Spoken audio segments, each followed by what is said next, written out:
But see, that's what I'm talking about. If I was going to get a G-Wagon, it would look like that. Just like that. I don't need flashy, blah, blah, blah. I just want a steering wheel and a shifter. That's what a utility vehicle is for. Yeah, Orcus, exactly. Yeah, you got it. You got it, man. Broncos, baby. The old Broncos are cool. Actually, any Bronco is really cool. I like all of them, except for the Bronco 2. As a Ford fan, I apologize for the Bronco 2.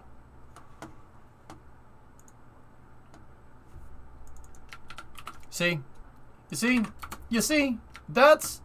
I like this. This is good. This is good. I like that FN on the front. Yeah, those are nice. How about that? Yeah, see, I like that. Yeah, this is good. Yeah, see, that's nice. I mean, I would get rid of the second row and just put a bed because, yeah. Das ist so gut. Yeah. Yeah, that's nice. Those damn Belgians and their firearms, man. Those are nice. Cool. Anyway, I think the truck would look good in that paint scheme right there. Having the stripe go... Have the stripe be as wide as the tail light back there, and then go down here, and then come to a point right there, and then the blue stripe will go across the front of the grill, like where that red is right there. That would look really cool. Just like the blue stripe goes over the nose of the C-130. See that? That's what I want. I think that, but once again, painting it is something I'm going to do way down the road. I think that would look really cool. And then, Morton, we do the gray trim down the bottom. So down here, you paint that gray, then you have a little bit of white, then the blue stripe, and then white on top again. You gonna clean up that F-250 badge? It's glued on, Tars. It's glued on and spray painted over.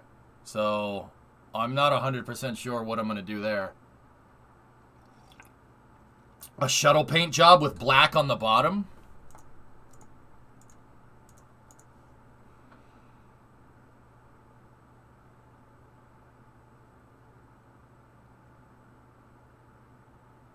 Repainting anyway, heat gun and a putty knife. Yeah. But do you want it for long-range streaming or just pickup truck stuff? Yes. Nice piece of junk. I mean, truck. I think you're just jelly because you don't have one. Yeah, the replacement. Actually, those HD badges? No, they don't make those. Yeah, because they only made them for a year. Those F-250 HD badges are actually pretty rare. But it's rare for the wrong reasons. Understand?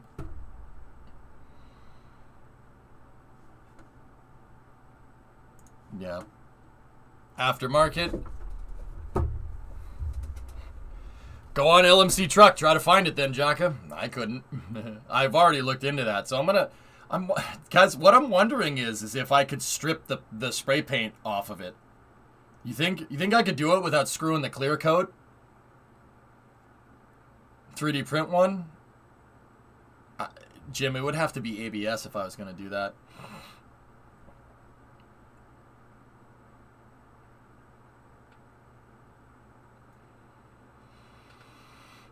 I don't think... Are there any pegs on it? Straight glued, dude. Straight glued on. I thought that it would screw into the quarter panel, but it doesn't.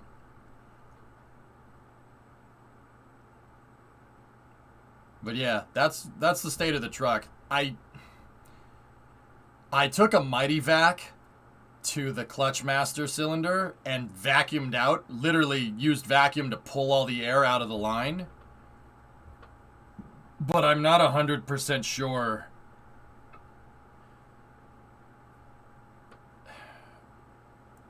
I'm not 100% sure that, you know, air in the lines is the problem. We might have a leak. Hey, Mock, what's going on? Yeah, granted.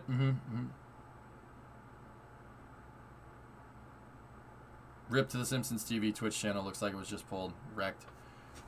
But yeah. Yeah, guys. The painting is the last thing I want to do.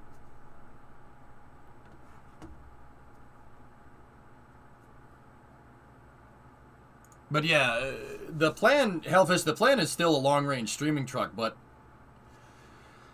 that CX turbo kit with the AFR heads. F-250 is a V8. 5.8 liters, Sebi. It's got a ZF transmission in it, dude. Ford outsourced the transmission for the heavy-duty trucks. Yeah, ZF. Dude, it's cool. It's a freaking bus transmission. It's a ZF 547, which is a really nice 5-speed. It's a really nice heavy-duty. Is it fuel-injected? Yep. Oh, yeah. Yeah, Tom, it's fuel injected. It's a 97, guys. It's not an 87. It's a 97. It's a nice truck. That's about as new of a square body as you can get. 97 was the last year for this body style in F2 with the F250s. And then the F250s and the F150s they diverged after this. Ford made the Super Duty instead.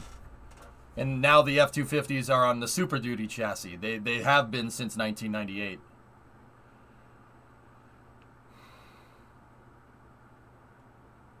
If it's an endurance truck, go naturally aspirated big radiator. Yeah. Yeah, that would keep in with the tough enough theme, wouldn't it? Choppy cam, yeah. It's got a big freaking radiator in it. I'm telling you, Hellfish, that truck is parts bin, dude. It is a strange truck. Because whenever I go to look how to do something on this truck, I mean, the internet's great. You can find anything. You can find anything on the web, anything about anything. I used to work at ZF, assembling 8 and 9-speed gearboxes. Cool, human. Up the gear ratio in the diff. Platinum, it's got 410s in the back. What am I upping the gear ratio to? It's a 410 rear end. 410s, dude. The G pickup I just showed you also has a V8 with twin turbos and 800 horsepower, but it's only 4.5 liters. Sebi, okay, so the American V8 doesn't make... It doesn't, it's, first of all, it's detuned. It's detuned because herder emissions.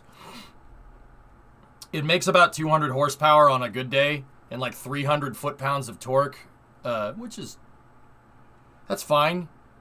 It's got a 5-to-1 first gear. So 300 foot-pounds of torque, 5-to-1 gear ratio.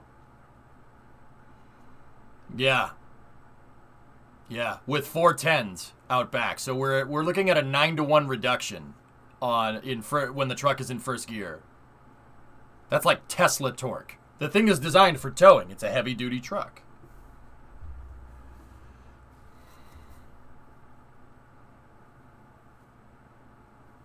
Yeah. Jacka, it's very interesting because this truck is all... I'm telling you, because 97 was the last year, Ford was making these things out of spare parts. That's why this truck is cool. That's why it's cool to me. Because it's got F350 parts on it, and F250 parts on it, and F150 parts on it. They just made it out of... They put whatever they could on that thing and sent it. It's got a F350 rear end with 410s. It's got 410s. That's the diesel package. That's the heavy-duty rear end. I got F350 shackles out back, which gives the truck a really ridiculous kind of rake going on. It's a long bed single cab with a 5-speed. That ZF 547 is they didn't couple that very much to 5.8s. That was coupled to the 7.3. That was coupled to the Power Stroke, which is strange. And then the 5.8 is an engine from an F250, and that usually had an E4OD behind it, an automatic transmission. Which is, dude, it's weird, man. What's that in metric? Foot-pounds doesn't tell me much. I have to do the unit conversion.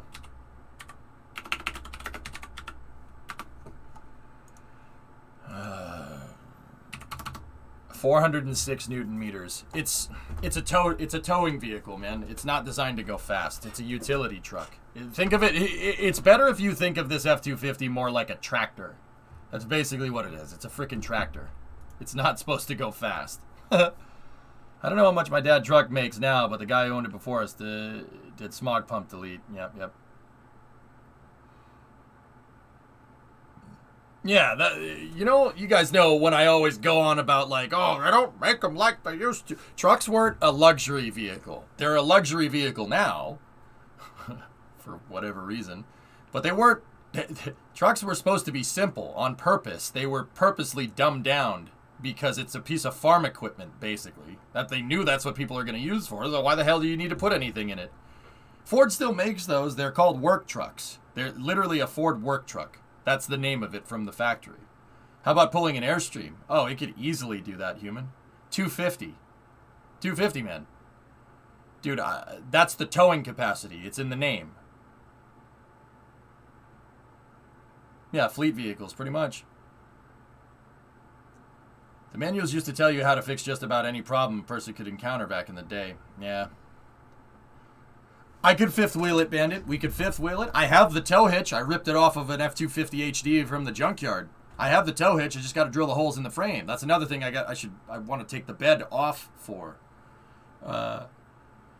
Dents? It's got no dents, dude. The thing is perfectly straight. It's a California truck. It's got no rust. Dude, the thing's...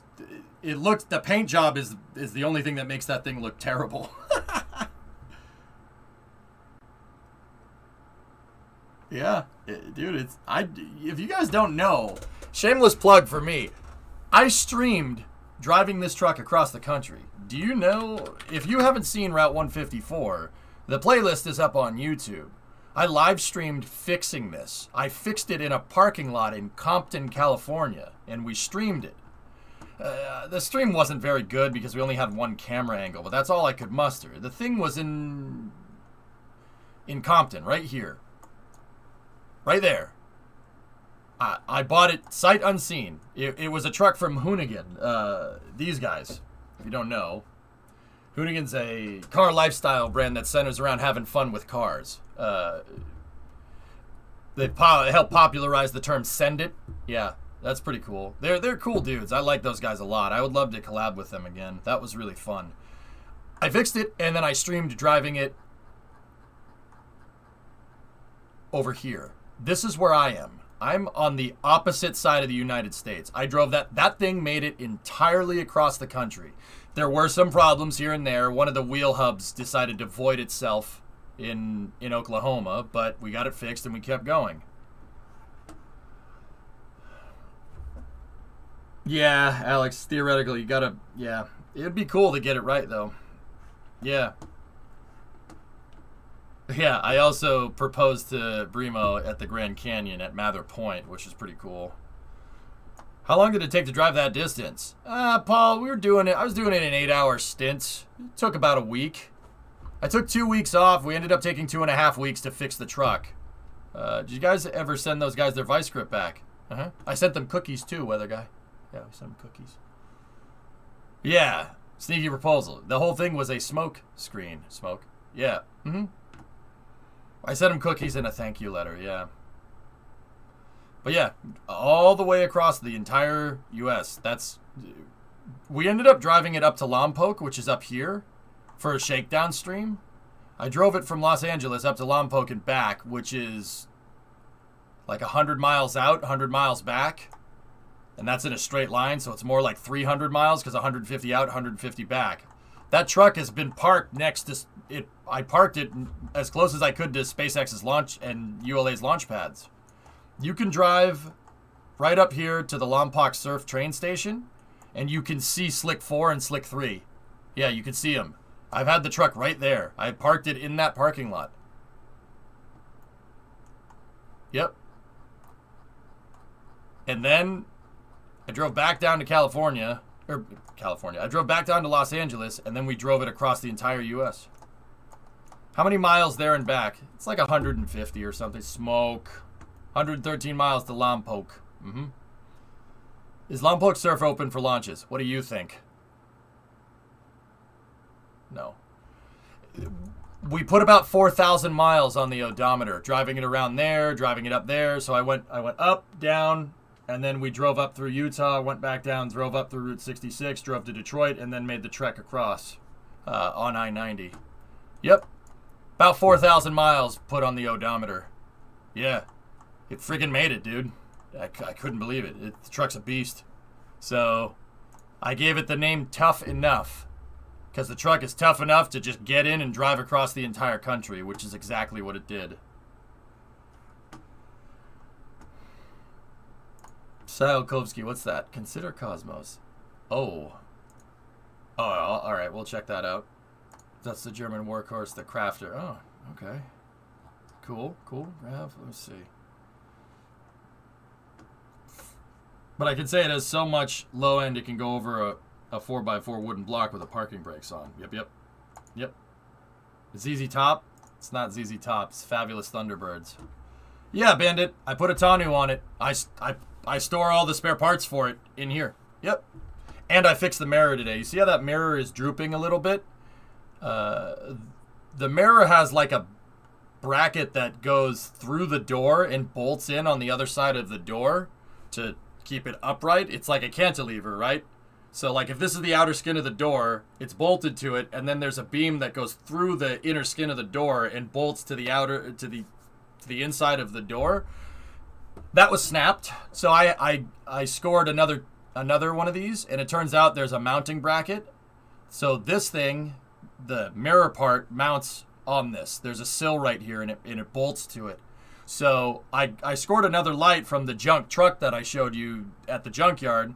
I took its mirror off, and I put the good mounting bracket on. So now the mirror doesn't do this when you're driving. Do you need front license plate in mass? Yep. Yeah, you do. And it drove on 3 wheels. Yeah, Jim, but it's easier to say what I said than to say what you said. It's 4,000 estimated, probably closer to 3,750 or something, but it made it. I started Route 154, the trip, at the USS Iowa in the Port of Long Beach, and I ended it at the USS Constitution in Boston Harbor at the Charlestown Navy Yard. I still can't believe it. Every time I see that truck, I'm like, did I really drive this thing across the entire friggin' country? Did that happen? Did I really lose a wheel in Oklahoma? What the hell?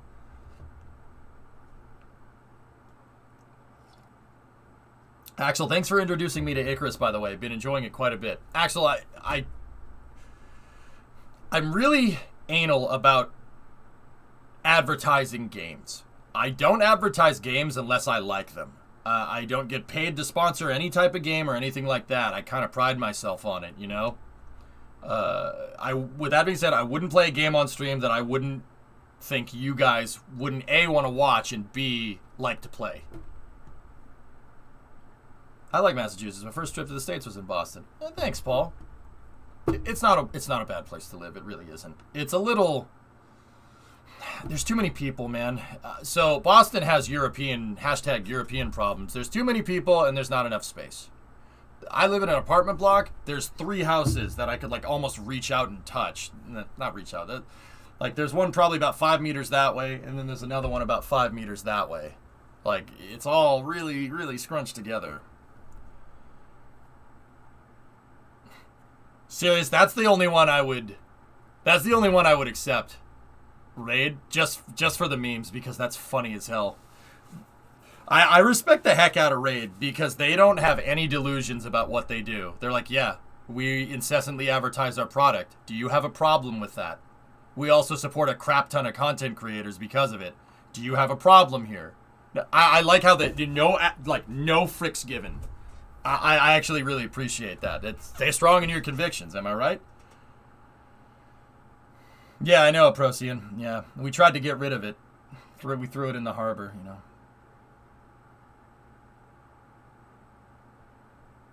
Yeah, Ren. There's a couple of brands out there that just straight up don't give a frick. They will shamelessly play. They will support content creators left and right. I don't mind those people. I really don't. I don't mind those companies at all. They're good. Like they have no delusions about what they do. They know exactly like what they do. Take that. What's that guy's name? The guy with the silicon rings or whatever, and the belts and whatever. He doesn't give a frick. Look at this. This is a good thing. I made a good thing. You should buy it. Like I love the confidence, man. That's how you sell a product, you know? Did you hear that NASA believes they'll have the fuel on James Webb to keep it at L2 for over 10 years? Yeah, Rogue. That's what Hydrolock's upper stages offer. And Aerospace did a damn good job, dude. More the second one than the first one. Yeah, Grav, I know. I love old trucks, dude. I remember taking a car ride to Natick, cozy town.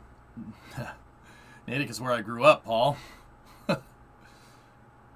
Did you go through Natick Center and did you stop? There's a little ice cream store. There's a little ice cream parlor that's in the center of town by the churches.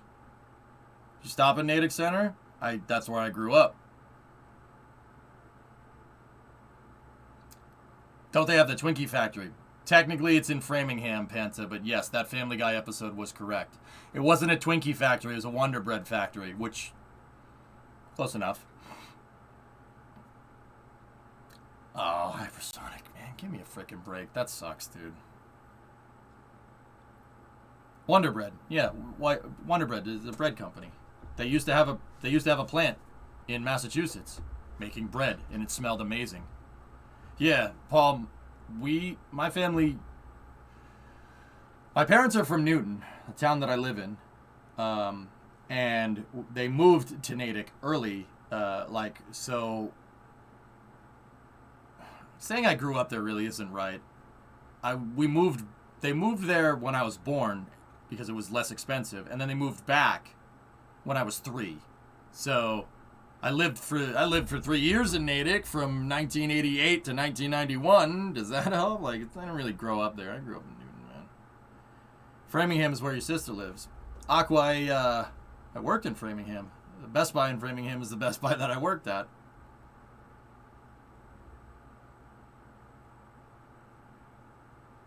I thought Boston was a nuclear wasteland.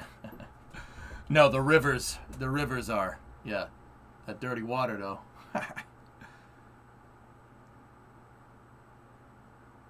And isn't there a possibility of refueling James Webb robotically?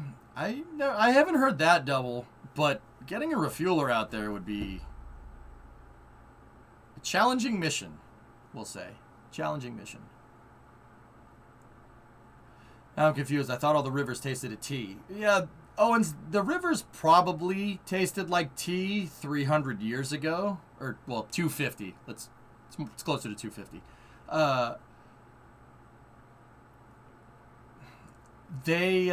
Toxic waste. Yeah, a lot of industrial. Boston used to be very industrial. It still is. But it's not like it was. There was a huge Navy base in Boston and like a Navy refurbishment facility. So they would upgrade ships and stuff. Yeah. A few more news. I know where that Best Buy is. I was born in Worcester. She was born outside New York City, so of course she's a Yankees fan. Gross. Worcester, huh? Yeah.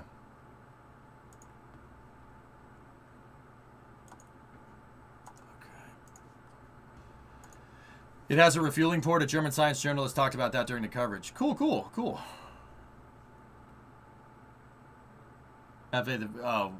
It's pretty clear, Gaw. It's pretty clear nowadays. Yeah, Pittsburgh was worse. Yeah, no doubt.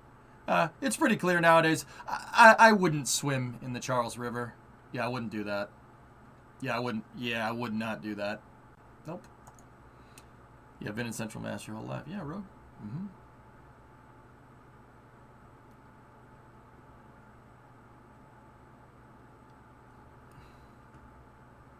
Try Houston's port? Yeah, kind of like that, Plutonium. Yeah, kind of like San Jacinto. Yeah.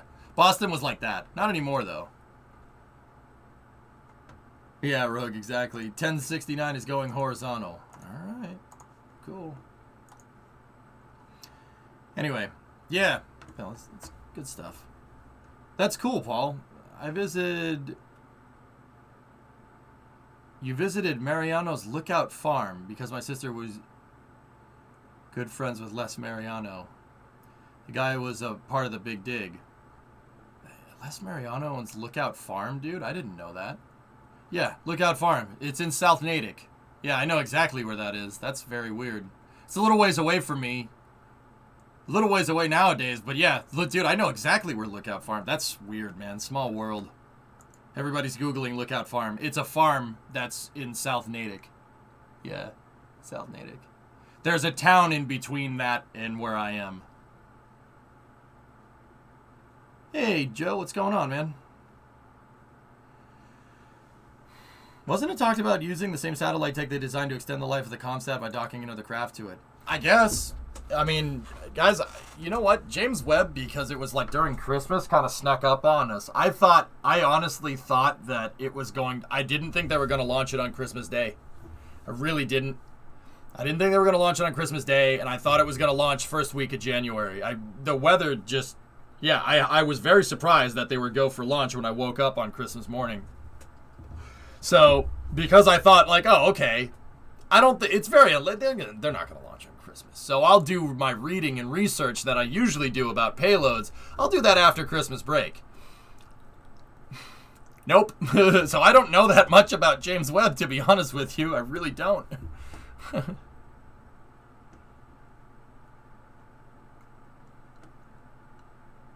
Lovely Christmas gift, though. Oh, yeah, no doubt, man. No doubt.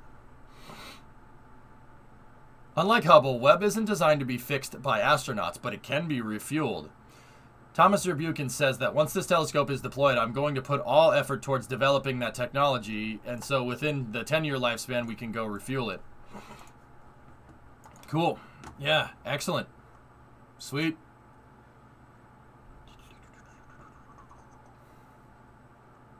Yeah, Paul, that's very strange. That's like, yeah. It's very, dude, I've always, any games today? Yeah, we're going to play Summer Car in a little bit. I've always thought it's very strange having, like, going to TwitchCon and stuff. This is going to sound weird. Like, streaming is a part of my life. It's part of everyday life, right? But for some reason, my mind still compartmentalizes my streaming life and, like, outside of streaming. And the entirety of I've talked about this before on stream previously. The entirety of Route 154 is those two worlds colliding, which is very, very strange. And the end manifestation is that.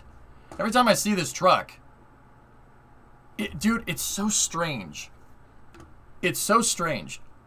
This truck is like a manifestation of the internet in my mind, in real life, because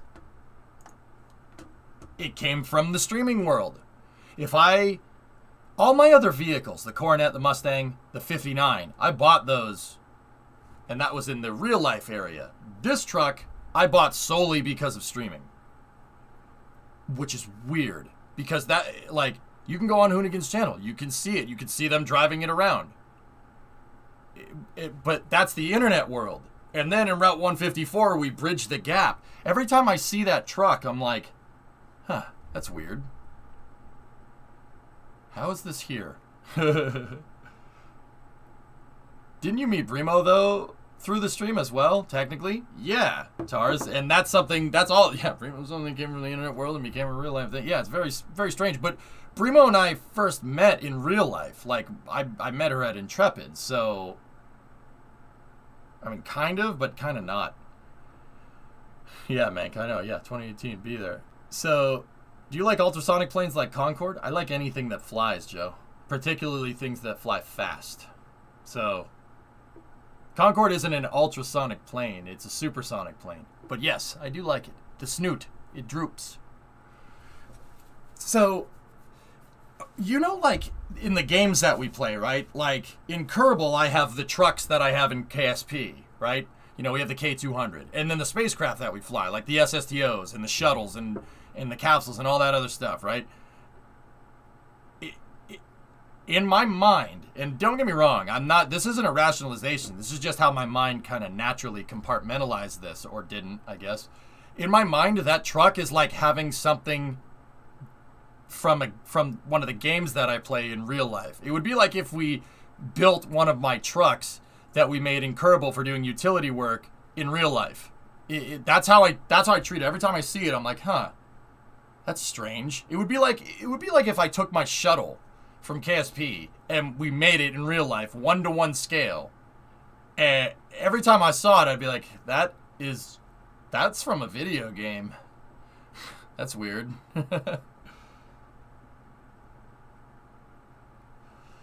You know, yeah, it's very strange.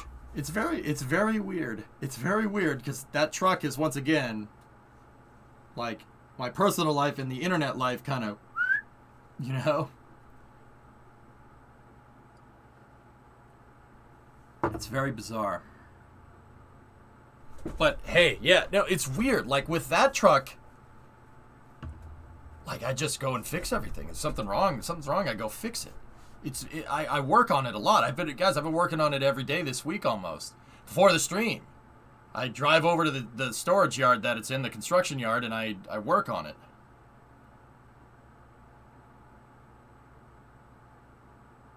When I feel like it, like, yeah, it's very weird. It's very weird, that one. It's very strange. Anyway.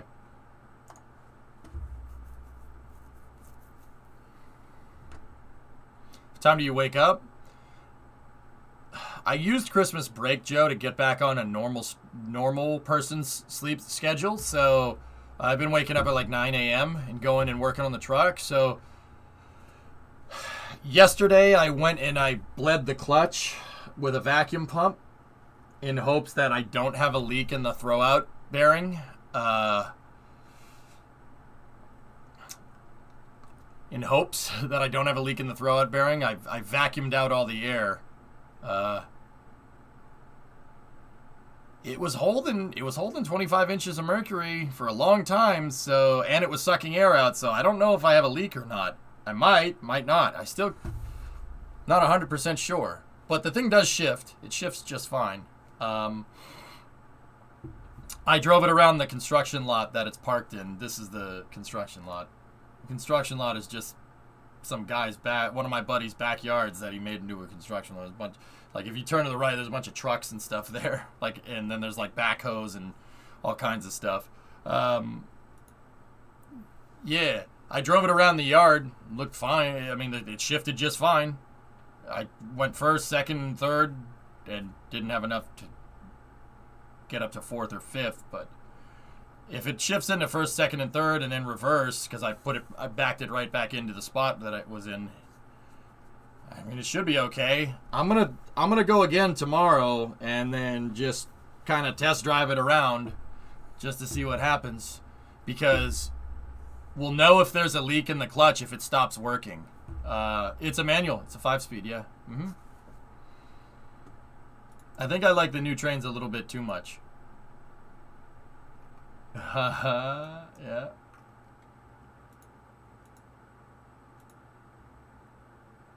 Those railroad guns, damn, dude. Yeah, Joe, it's a 5-speed. Yeah, 5.8. It's got a 351 in it with a 5-speed and 4 10s out back because towing or drag racing. Yeah, it's a cool truck, man. I like that truck a lot. My only thing is that it's 4x2. I kind of want to see if we can go get the, front diffs. Twin I-beam front. Any plans on going to PAX East this year? Rogue, I don't like getting this real. It's entirely up to COVID. Yeah. Joe, I'm basically trying to get rid of not get rid of, that's kind of a messed up way to say it. I'm trying to, Hoonigan did a lot of things to that truck. And once again, they did those modifications not because they were like, this truck isn't going to be used on the road anymore. So they cut like the rear gas tank out, and they cut the rear cross member on the frame to do some stunts for their YouTube channel and whatnot.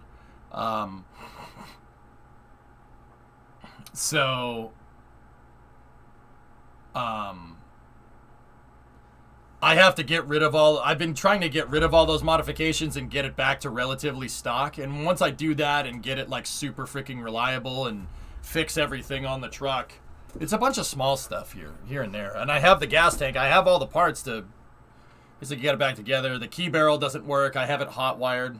The starter button's wired through the trailer brakes, and you have to flip a couple of switches in a certain way to get it to start. I did that on purpose because without a key, you don't have any anti-theft. And I didn't show that on stream. 351, 5.8 liter, Leroy. Yeah. Okay, Rogue. The conversion would not be that hard to do. Differential, shorter rear drive shaft, front drive shaft, powered steering axle. Not bad overall, but you burn more fuel because you're always pushing the front axle. Well, you got to get the transfer case, Jaka. You're forgetting the transfer case. If there's a transfer case, then it can run 4x2. It's a Windsor double nuts, yeah. So speaking of driving a game truck in real life, when are you buying a Hemet? I'd do it, Sebi. Yeah, I'd do it. If I had more space, if I had more space in a lot like where I'm storing this truck, I'd do it. Sure, why not? Well, you need a transfer case and a front diff, Jacka, so you weren't wrong. So I took my car to the mechanic. Apparently a rat chewed a single wire connected to the engine that was causing all my issues. They said that they need to replace the whole wiring harness for north of $1,000. Am I being scammed? What kind of car is it, Panja? Yeah, it's kind of hacked together, but yes. Mm-hmm. It's a Honda. It's a new Honda Accord. How new, Panja? How new?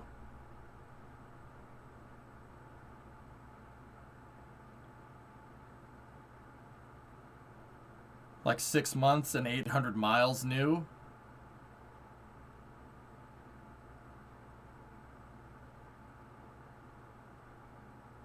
Well, double nuts, it's parts and labor. Panja, if it was any other scenario, that's not covered under your warranty or anything. That should be covered under warranty, dude. You didn't get any warranty or anything? Because like with newer cars, dude. So like cars always get to a threshold. Here's how I roll with it. Like if it's a leased car, like the Fusion that Brimo and I drove to Detroit. Brimo's Fusion, I don't work on that car. I don't do any work on that car. I let the dealership do it. Because it's their car. It ain't mine. I'm leasing it. Or Brimo's leasing it, right? So they said it's not covered since it's not a defect.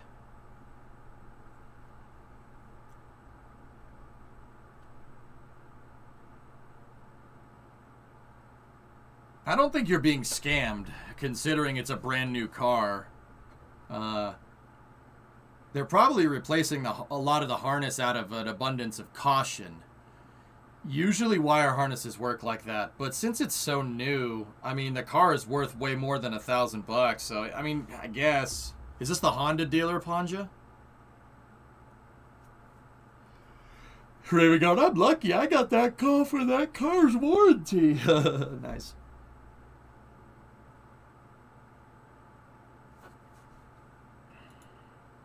Yeah, it's the dealer. Yeah.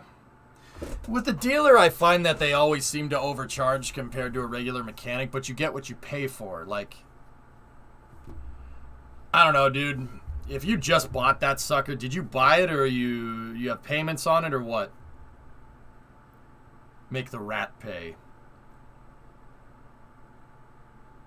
I guess. SKS, yeah, sure.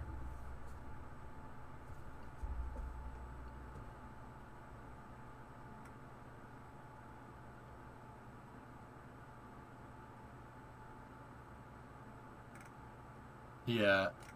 Okay. Well, I got you. If it's a single wire, I'd fix it yourself, but you don't know what else. You don't know what else that thing chewed into, dudes.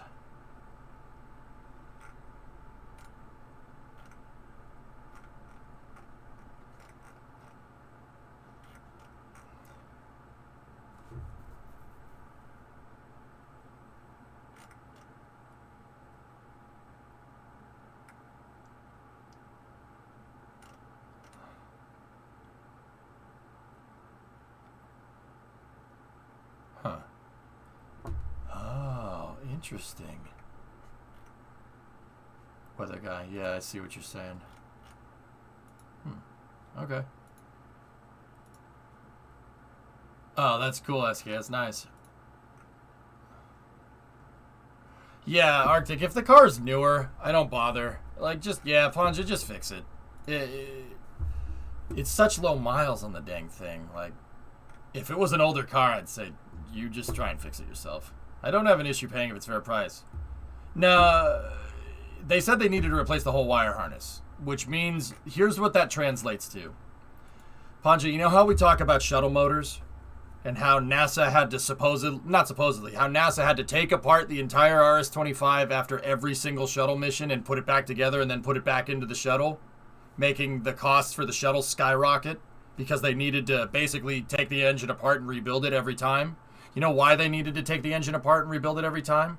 It was out of an abundance of caution. Could the engines do fire that many times? Sure. Why not? Yeah. Of course. Aerojet designed that engine. The engine was originally designed to be flown 55 times without ever being serviced, right?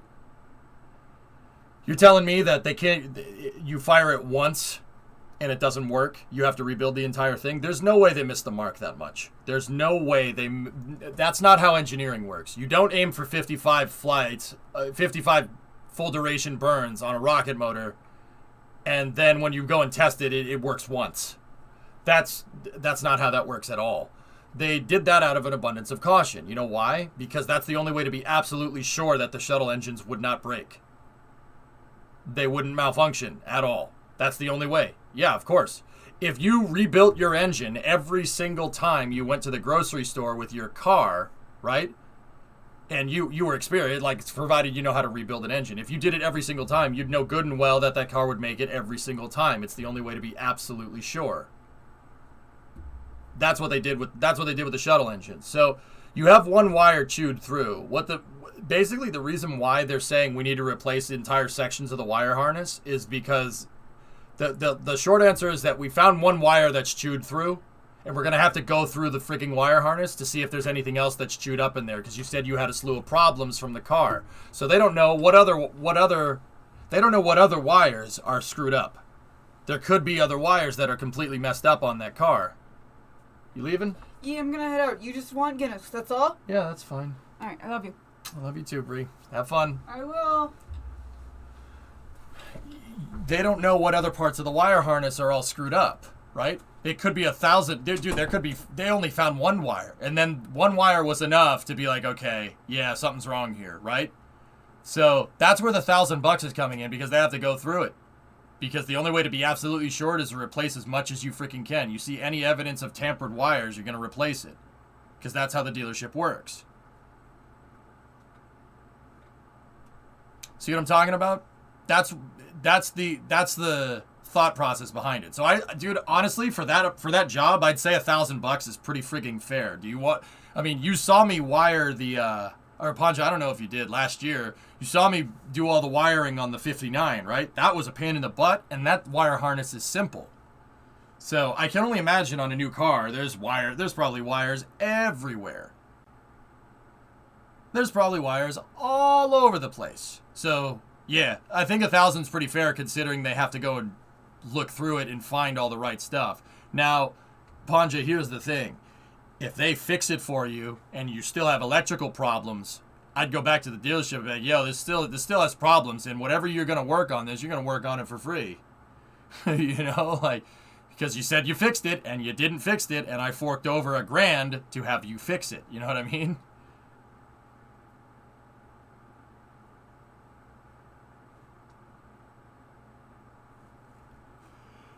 Ew, Sebby, that's gross. But yeah, that's kind of where I'm at. That's what I would do. I think 1,000 is fine considering. It sounds like the rodent chewed through your ground. That's what that sounds like. If the rodent, so cars use direct current for most of the things on there. They use DC, except, I mean, modern cars, I'm not entirely sure. There's only certain parts of a car that use alternating current. The alternator uses alternating current, and it converts it to DC through a voltage regulator, if I'm remembering that correctly. I don't know.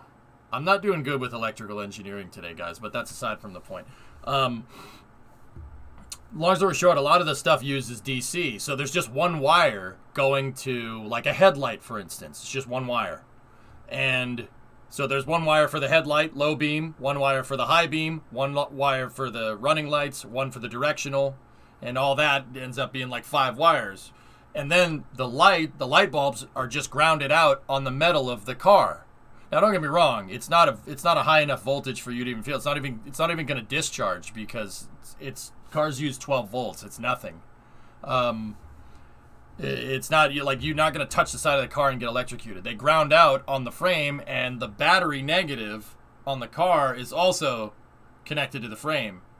If the rat chewed through your battery negative, that's your main ground, yeah, it's going to cause electrical issues everywhere. The rectifier, thank you. Sorry, guys. I'm not doing good today. Like, I don't know if it's just the weather or whatever. I'm just very scatterbrained today. Not on my game as good as I usually am. But hey, it is what it is. That's fair. I think the biggest thing is just being a little bit annoyed at the rat. Yeah. Oh yeah. What's your most interesting rocket and why? My most interesting rocket? What do you mean, Jimmy? Like one that I've made in KSP or in real life? They're not mine in real life.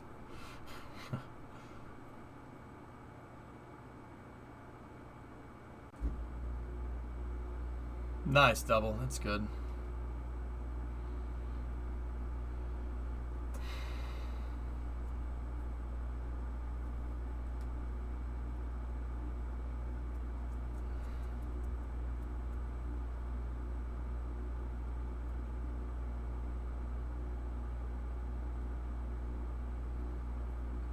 Where was I when the last shuttle flight happened? Here. I didn't go down and watch them. I watched it live. I think the last shuttle flight, the launch and the landing were between my work shifts. So I watched the thing launch and then I watched it land a couple of days later. Not a couple of days. 135 was a little bit longer than that. Craziest rocket in real life? I like the shuttle, Jimmy. The shuttle's my favorite. The space shuttle, the U.S. space shuttle. Dude, when 135 landed in the morning, I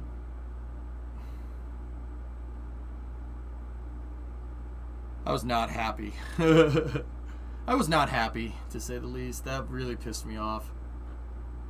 Yeah, it was a bad day. What was it, July? I think it was July 11th, 2011. It sucked. It sucked so hard. I don't like the way the shuttle went out, to be honest with you. I've talked about this many times on stream. Okay, keep going. Yeah, the way the shuttle went out sucked. You know? It seems like it was being forced into early retirement instead of like going out like the Saturn V did, actually accomplishing something. But then again, the shuttle built the space station, so...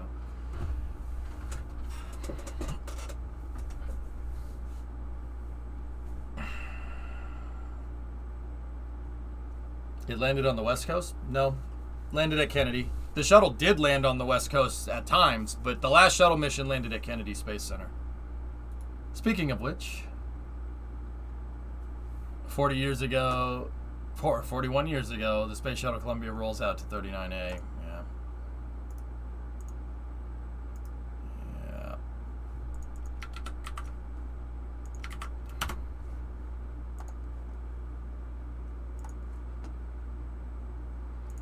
Hey. Oh, man. I miss you, Columbia. I miss you. Oh. Oh. Yeah. My favorite astronaut right there. This guy's my hero. It's funny. That looks a lot like SLS with the scaffolding and everything.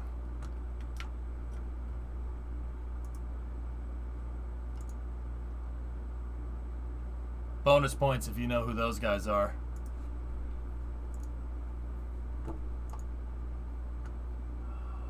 She's a beast. She's a freaking beast, man. Stupid question, EG, but do you know what equation scientists use to minimize fuel evaporation by rotating the spacecraft?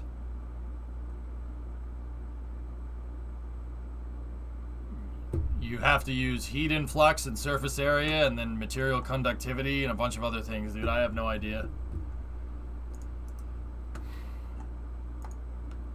Oh, what a BAMF vehicle. Look at that thing.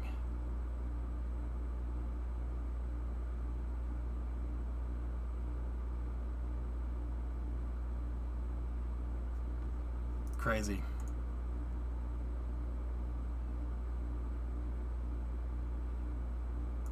Yeah, that's a lot of different equations. Exactly, Hank. Yeah.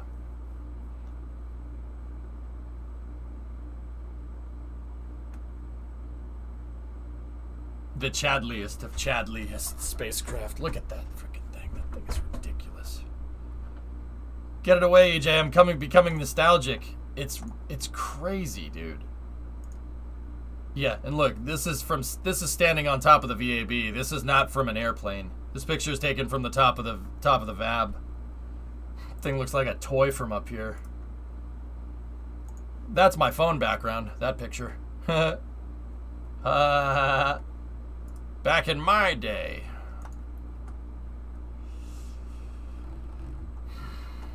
Cool. Look at this spray on foam. That's such a weird way to that's such a weird way to put it on. I wonder why they put it on in waves like that. These are great pictures.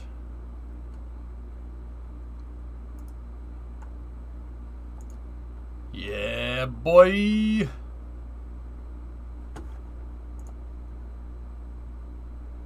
Too shiny.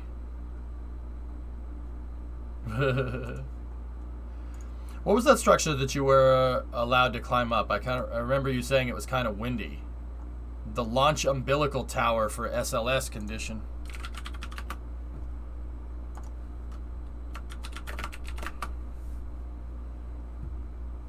That thing. SLS's mobile launcher. The launch umbilical tower is part of SLS's mobile launcher. The launch umbilical tower is exactly as the name implies. It's part of the launch pad, and it's a tower for the umbilicals. The fueling umbilicals. Particularly the fueling umbilicals for the third stage, crew access arm for Orion, and Orion diagnostics. Like basically the electricity and the HVAC and stuff. It also carries the vent line for the core stage hydrogen tank and the vent line for the core stage oxygen tank. Yeah, we went up that thing. It wasn't even close to being finished. It looked like that. This was, well, 6 years ago. Yeah, that's about what it was like when I was there.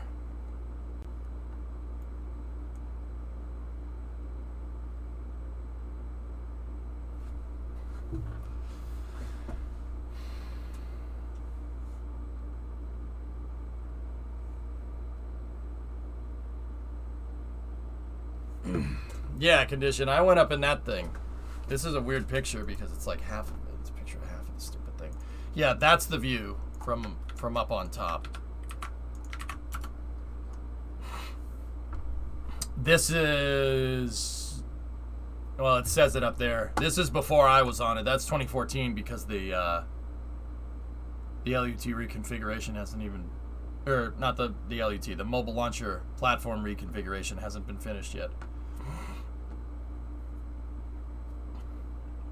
Yep. We walked up to level 305, I think it was. There's 285 and then there's 305. 20 feet between floors. Yeah,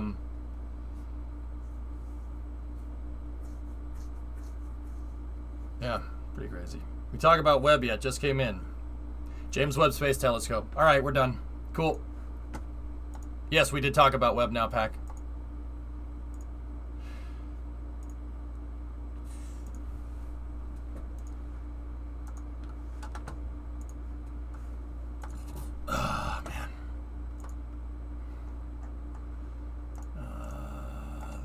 To go over there. Sorry guys, I'm all fragmented today. I'm kind of feeling a little bit under the weather, I guess. I wouldn't say that I'm like sick, but I just not feeling too well. But I'm gonna try to soldier it out because I want to play some summer cars. So let's try to keep Space News. I'll try to steer us back on track here. See where it gets us. I'm transferring most of the links over.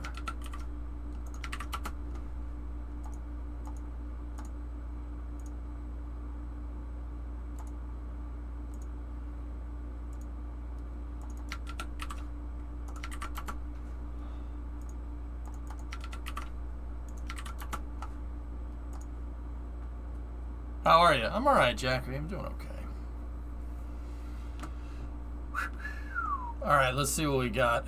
So, here, let's, I'll throw on videos. And then there's a space news topic that I thought you guys would want to see. It's one that was, I didn't get a time to do yesterday.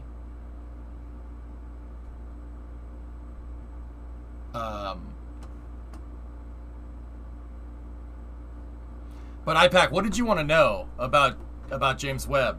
So they have the DTA was deployed, and the big James Webb news right now is that Ariane Space did such a precise insertion with the Ariane 5 that James Webb is able to. They were able to basically find a more efficient way to get it out to where it needs to go, so it actually has an abundance of fuel. So the fuel should be enough to give James Webb a service life of 10 as opposed to the original 6 years, which is actually that's good, man. Where do you get your space news from? Anywhere, sirs. Anywhere. A lot of it comes from Twitter. Don't get me wrong. Like, official sources from Twitter. Twitter's just a good way to put it all in one place. The cover is retracted to allow for the sun shield to deploy. Cool.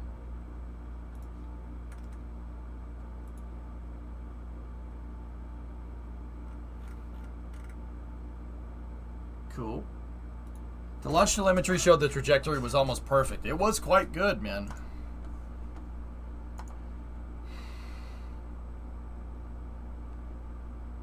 Yeah, I have that actually already in the news file. Yeah, from when you linked it before. I have a shuttle question. All right, go ahead. Hey, Steve. The big news with James Webb is that nothing is wrong. An actual miracle knowing its history. Guys, and I don't mean this as a knock. Steve, I don't mean this as a knock towards like Ariane Space or anything. But that's where my kind of pain points were, I guess, if you want to say it that way. Look, there was an Ariane 5 that failed very recently. VA-236, I think. And then Ariane Space had 2 Vega failures. Like, I'm not gonna lie, guys. I had faith, but I was a little worried. But I didn't say anything, you know? But it worked just fine. It was a great return to form for them. That was where, Steve, I'll be honest, that's where I was like, I think James Webb is going to work just fine. But yeah, I mean, kind of seems that way. It's good that everything went wrong on the ground. Yeah, Luizo. Curious to think about that when, you know, SLS's channel, number 4 engine channel B controller broke on the ground, and Starliner's valves corroded from the inside out on the ground. See what I'm getting at? If you get all your failing done on the ground, everything should go fine with the mission, right? With a recent track record, it wouldn't have surprised me if something went wrong with the bad karma at James Webb. Yeah, they aced it, Steve. They did a really good job. I'm super proud of Ariane Space. I consider it a return to form for them because, dude, COVID really screwed them up.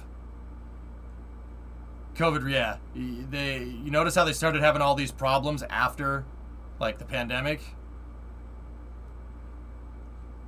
Turns out when you furlough your rocket building team and then bring them back a number of months later, take some time to dust off the cobwebs. Sounds like you're talking about a conspiracy. Something happened. No. And it doesn't sound like that at all. No, Hired. No. I'm saying, you know, we're saying that James Webb had a lot of trouble when the satellite was on the ground, but it has no trouble on orbit. Knock on wood. I'll still knock on wood just to be sure. The only thing that I was saying, like, you know, SLS has problems on the ground. So does Starliner. So does everything. Everything is like this. Even Starship. You know what I mean? S11, hard start. Remember when it blew up trying to land? Happened four times? 8, 9, 10, and 11? Like, every craft has its failures. It's better to fail down here during testing and catch these problems now, so when you go to launch it, everything goes fine. Yeah, it's no conspiracy. It's just everything went fine. One summer car. When I feel like playing it. I don't know, man. I'm feeling kind of poopy doopy today. My brain's been all today, you know? Like, I've been super scatterbrained. You know, how did the power lines end up? I didn't finish them in time for Space News, but they did look good, the ones that we got finished. Negotiations went well. We purchased 25 structures for $42 billion, but had to go leave to handle that. Oh, well, that's good. Okay.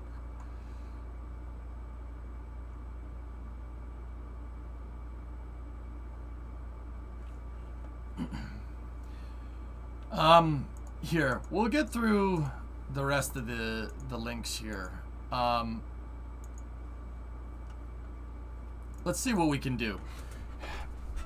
I'm gonna try to, guys. Okay, I'm just gonna say it now. I'm gonna power through Space News and then I'm gonna stop. So here's what I'll do. If you're here for Summer Car, I apologize. I will play Summer Car for early hours, Space News, and then more Summer Car, and then racing. We'll play Summer Car all tomorrow on the front and back half of Space News.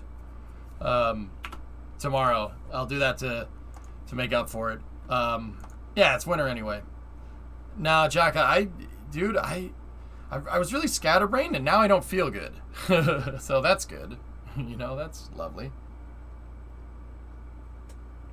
Tomorrow is the New Year's Bash, so how fitting. Summer Car all day through New Year's into the New Year's Bash.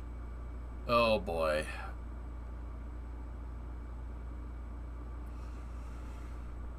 Oh, you know what? I like this plan. I'm happy to be a part of it. Anyway, let's go see what's going on with some of the Russian news here, and then we'll go from there. Okay, man, always prioritize your well-being. Yeah, just feel like dookie. All right, let's see what we got. Oh, I have the sound muted. All right, so this is a Baikonur recap coming from Roscosmos. Let's see.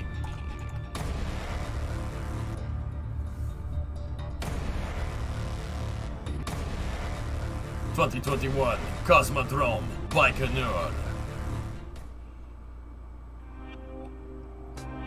Oh, this is like a recap of all the launches.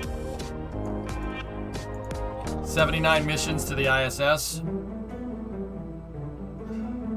Not in 1 year. I think Progress was the 79th mission to the ISS.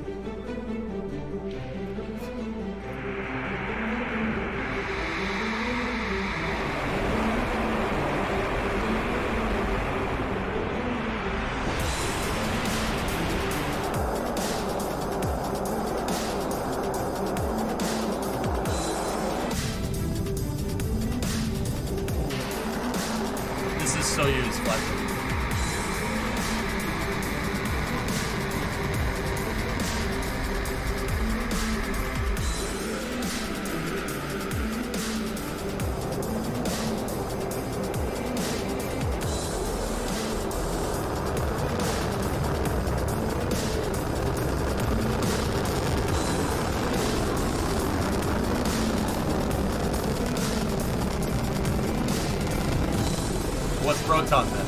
Rocket? Nice shots, Vash.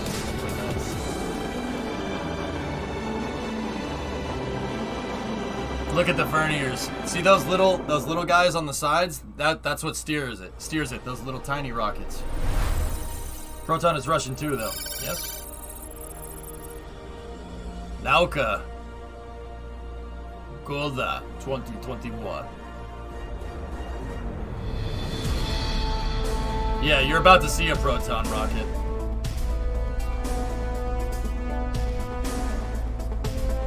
That's up at the space station, dudes. Can you imagine? Like, dude, we covered this almost every day watching them put this freaking thing together. There's proton plankton right there.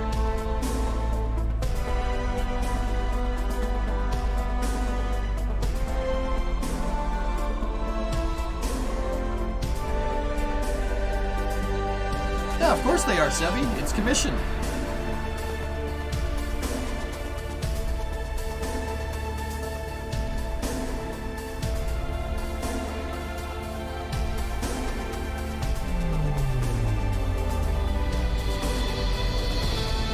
Yeah, boy.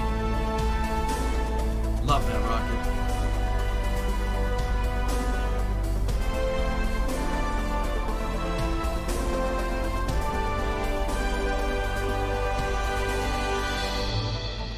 What do you mean Roscosmos may be having internal issues? That article was nonsense, Talon. Roscosmos is just fine. And I'm not saying that to run cover for him. What's wrong? Look, man, they're trying to get back into form, dude. It's gonna take some time, that's all.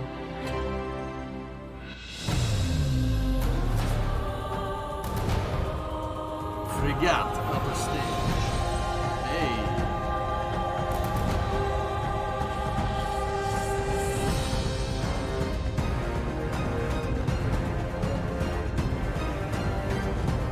Hey. Yeah, Thomas. Pretty crazy, right?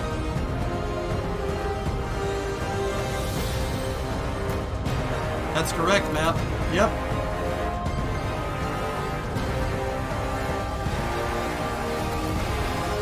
It's assembled in pieces, dude. They ship it in parts and they assemble it at the launch site. Because it's too big to ship in one piece. Oh, what a camera. Yeah, Chem, 25 launches is nothing to scoff at, dude. Talon, those internal problems, that was bupkis, dude. I don't know where you're hearing that.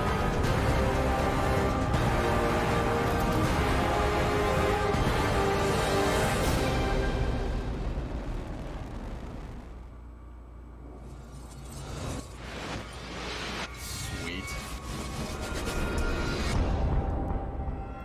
Ah, the Ozlevoy. Prichal. Do they use Baikonur for all their rockets? All of their rockets launch at Baikonur, but Soyuz actually has 4 launch sites worldwide. One in Kourou, French Guiana, Baikonur. There's actually 2 Soyuz launch pads at Baikonur. There's one in Plesetsk, which is where they launch military stuff from, and then there's one in Vostochny, which is over north of China. Soyuz has the most launch pads of any rocket worldwide. 5 of them. 4 launch centers for Soyuz. I haven't, Kim, no.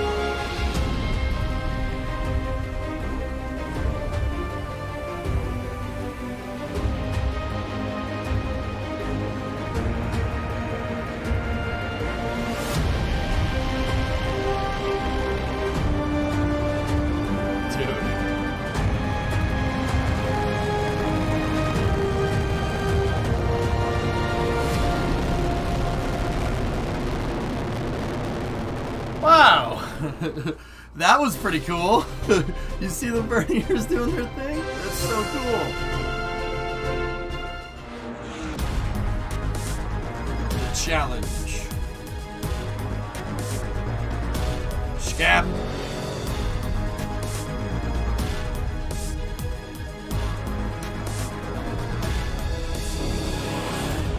No, that was MS-10, weather guy.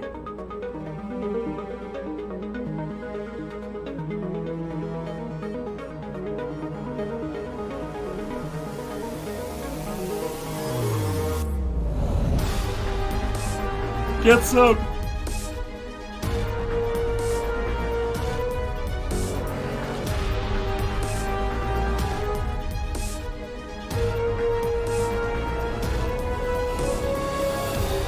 No, Angara is at Plesetsk and Vostochny.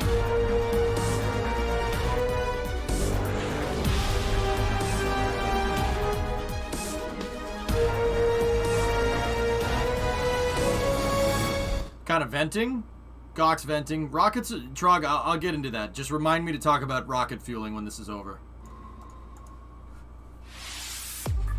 Me neither, weather guy. It's tough, man. It's 2022 is tomorrow. Or the day after tomorrow. It's weird, dude.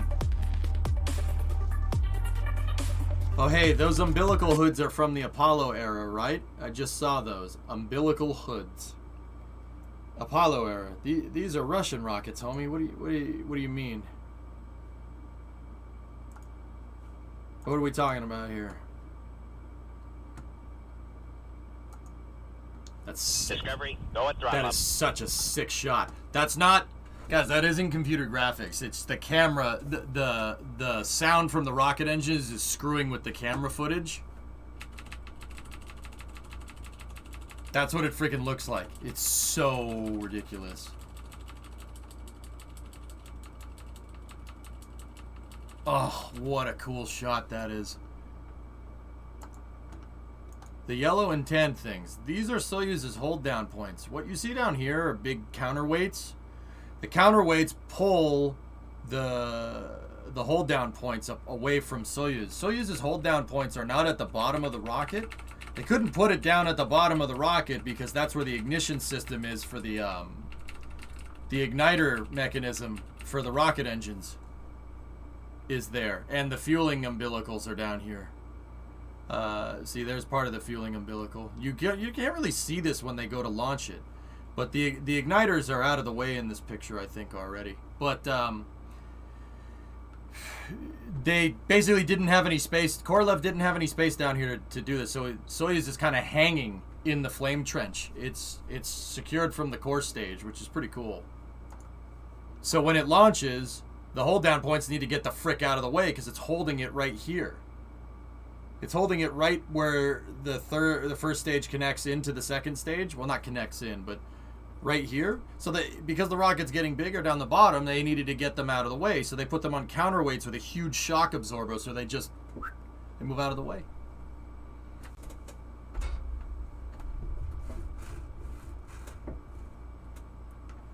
That's pretty much acting pretty much right. Soyuz isn't bolted to anything. It's not bolted to the pad. It's just sitting on its launch points.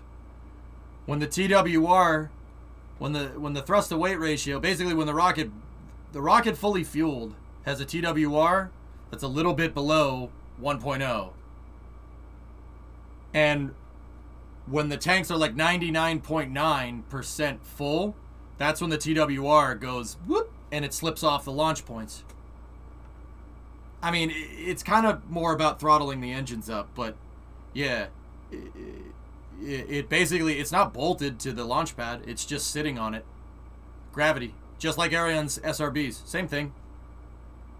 Notice the pad is rotated. I saw that, Vasya. Yeah, this is it's a 2-1B, right? Soyuz 2-1B. You could still rotate the pad, which is pretty cool. Yeah, once the rocket TWR gets above 1.0 and it starts going up, it just slips off the launch pads, or the launch points. It's literally just a whoop, slips right out and the things fly off the side. You can make this in Kerbal. It works because it's physics. It's basic physics. It just looks like the hoods from Apollo. Not that it was same as water for rather. I got the words out of it. Yeah, I got you.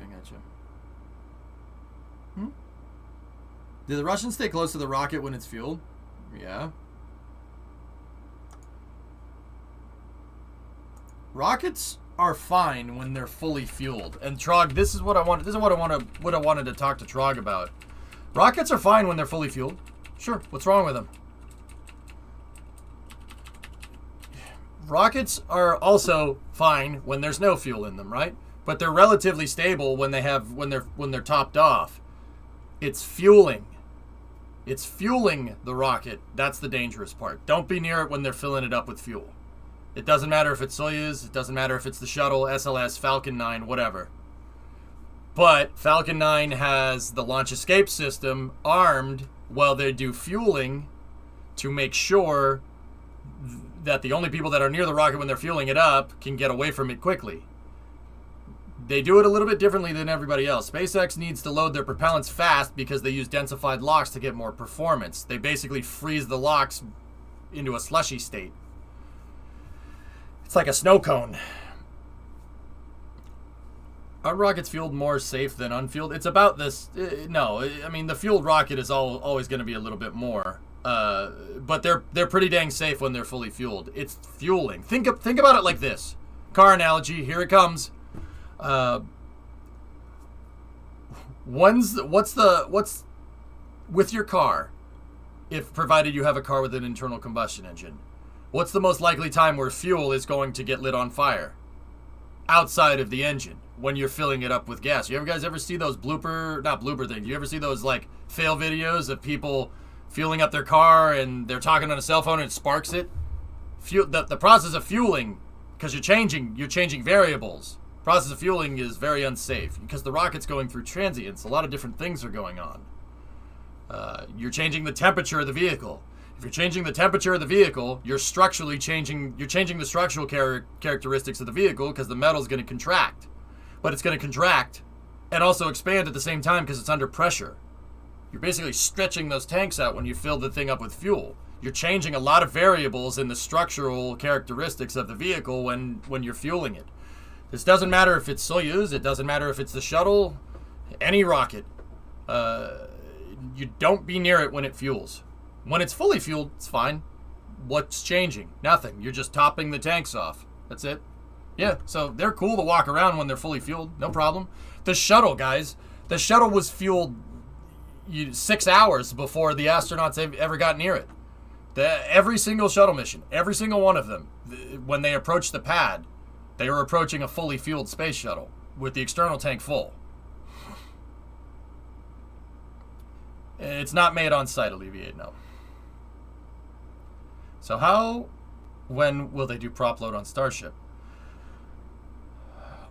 Let's watch the end of this video, Entropy.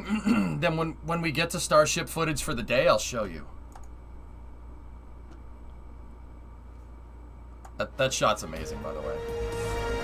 This drone footage is money.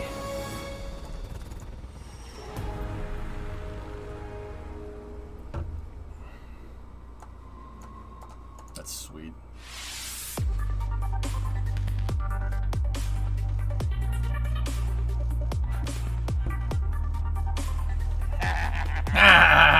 Crafty! How much hotter is solid O2 densified? How much hotter than solid O2 is densified LOX? Not much. There's not much of a temperature delta between solid and liquid oxygen, to be honest with you, Crafty. We're talking like... I'm guessing, so just... I think it's like 10 or 15K or something. It's not a lot. No, it's not 10 or 15K. It's less than that. Or no, more than that. Sorry, guys, my brain's toast today. Just toast, man. I can't think straight. Not a lot. Not as much as you'd think. What mission do we have here? Is that Express? Nice. Will they fuel Starship after having crew on it like Falcon 9? I'll answer the questions about Starship and how I think it's going to work in a second. Believe it or not, fellas, there's clues with how the GSE is set up because I know a lot about ground service equipment. I can tell you how it's fueled, or at least I can give you a pretty good estimation of how they're going to fuel Starship. So, I mean, take that for what it's worth. When we get into the Starship footage, guys, because I'm not doing well today, just remind me to talk about fueling. Remind me to talk about the GSE. Seriously, if you're interested, I could give you a pretty good spiel, and we could do some detective work to guess how Starship's fueling procedure will be. I think I got it pretty good, but I'll get to it.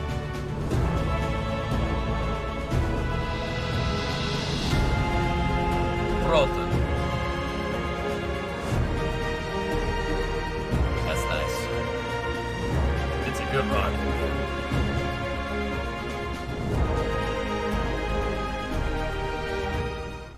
What gets me is that Proton was supposed to be an ICBM. Just think about the size of that bomb. Absolutely wild. Yeah. Yeah, it was. It was designed to go up against Titan, Steve. Yeah, straight up.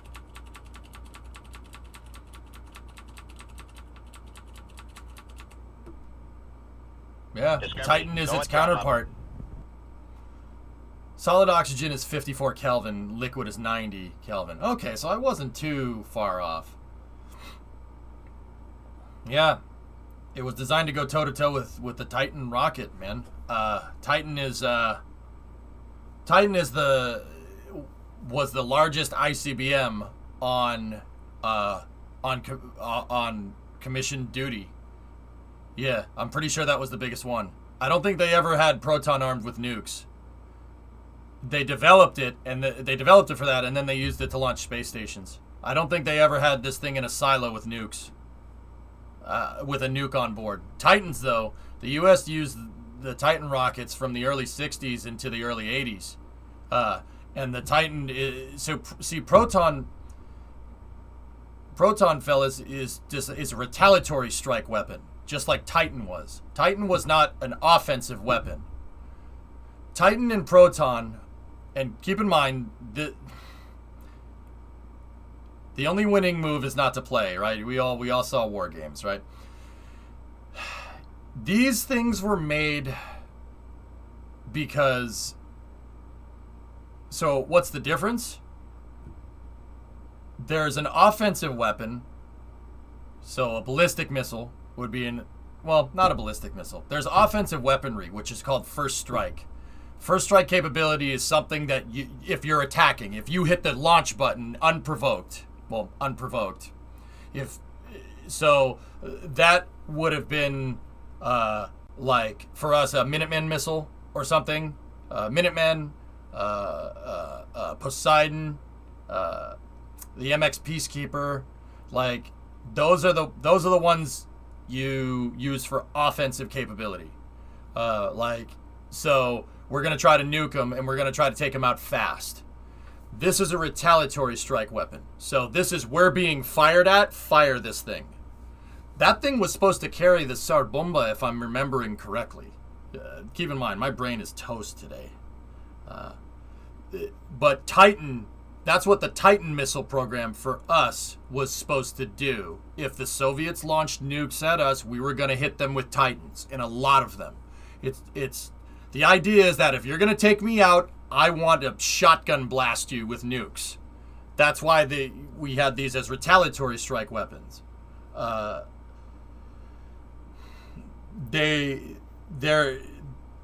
We're under attack, fire the missiles. That's what that thing is for. Because if that guy's going to try and take you out, you need to be damn sure that you take him out.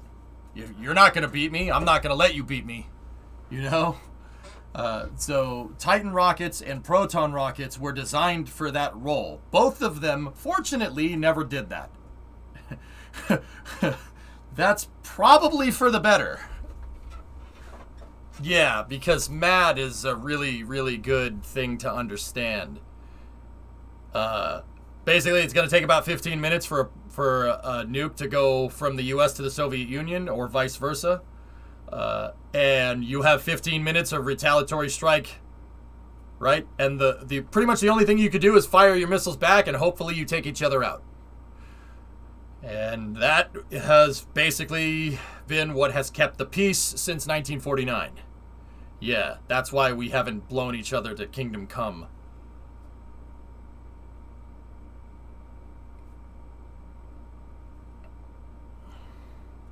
UR-500 Proton was designed for a 100 megaton warhead, Tsar Bomba. Yep, it's called mutually assured destruction. Yeah, yeah. That's what keeps the peace, guys. Why do you think everything's so peaceful? Because everybody's pointing nukes at each other. We've been in a Mexican standoff for like 90 years. Not 90. Since 1949. That's when the Soviets first detonated an atomic bomb. That was when their first test was. We've been in a stalemate pretty much since.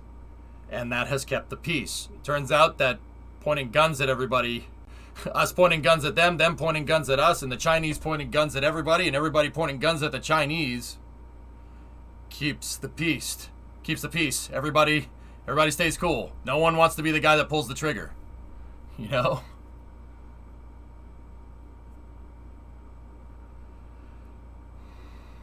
Yeah, Chem, right?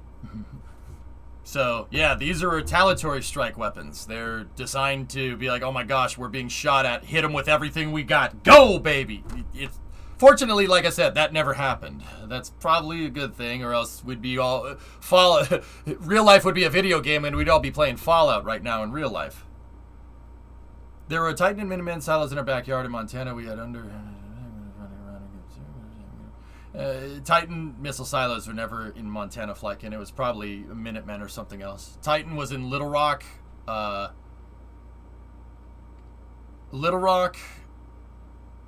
Arizona. So Arkansas, Arizona, and one more. I forget where the other one was. But that's still cool.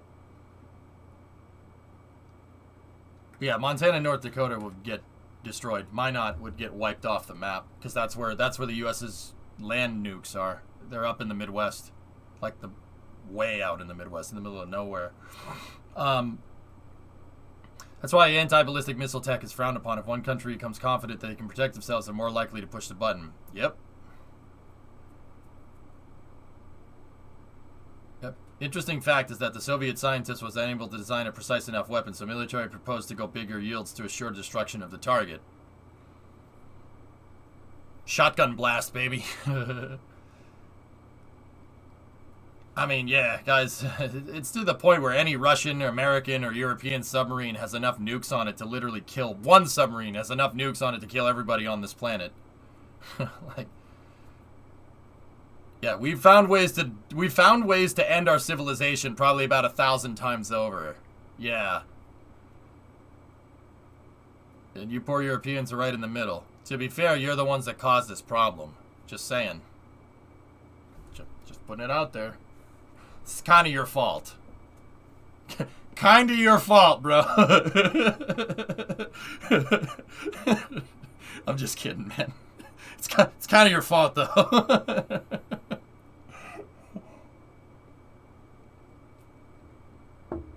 Oh, boy. Yeah, something like that, Scoots. Yeah.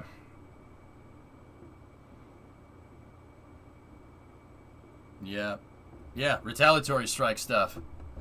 Scary. Yes, our fault. Twice. Hey. It's in the past, dude. It already happened, so... Let's just, let's just make sure that we don't do that again, huh? Albert Einstein said, I don't know what World War III is going to be fought with, but World War IV is going to be fought with sticks and stones, right? Because ain't going to be no civilization after 3. Which is not a bad, that's not a bad way to put that. Wait for it. Yeah, Kim. Typical UK, am I right? Trying to meddle with our business.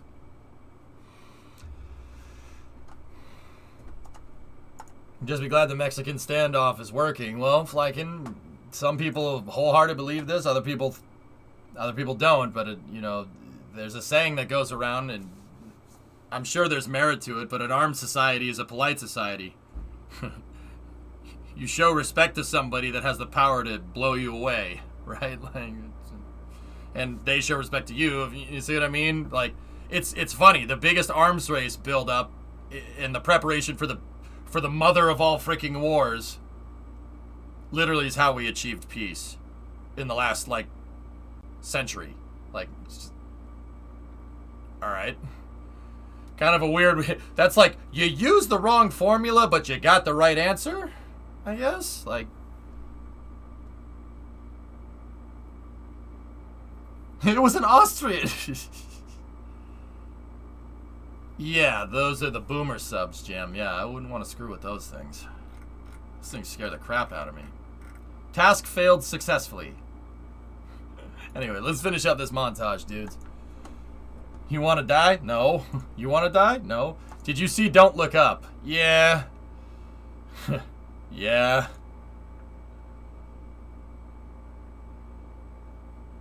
Oh, now that's a rocket. See, this is where you know, rockets may have been invented as a weapon system, but see, this is where they really shine. I mean that literally. See the shiny part? It's bright. Now, see this? Oh yeah, baby. Fly, Bagnali.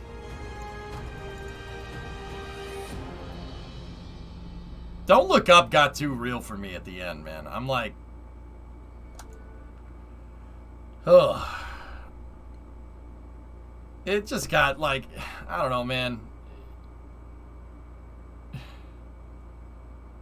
It started off very satirical, and then it ended very dark.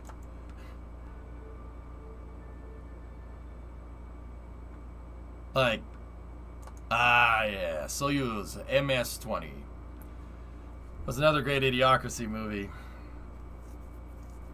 I don't know, man. Why are we going into space when we haven't even hung out at the bottom of the Marianas Trench? Bungie Bungie, that's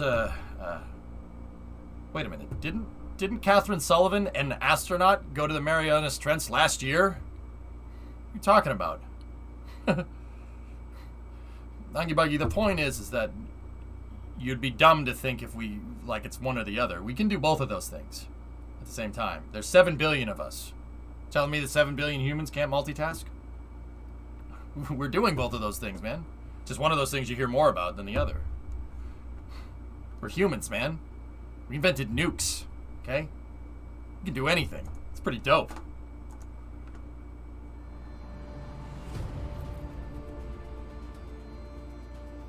Yeah, baby. I like the name of that plane. Space is easier? Debatable.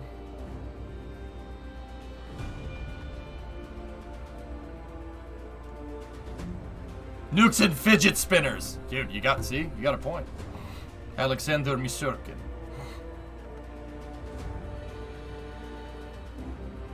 Yeah, I can. Fly, baby, fly. Поехали.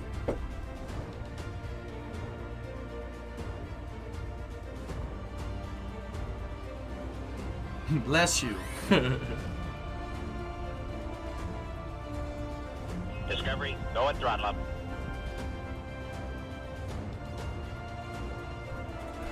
All I'm saying is that fish already hang out in the Mamma Mia. Why not send them to space and see how they fare?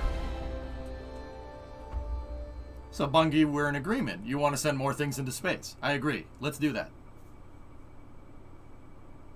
Good call. The Mamma Mia. Great montage here. Now we got some A5 footage. This is the next bit here. Can't see a flaw in that logic, right? Right?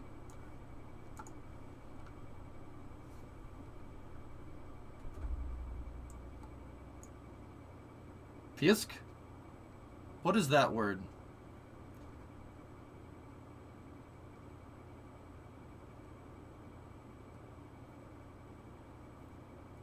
Launch? Pusk. Pusk. Raketi? Angara A5 с Космодром Плесецк. Космодрома Плесецк. Last, I didn't tag, sorry.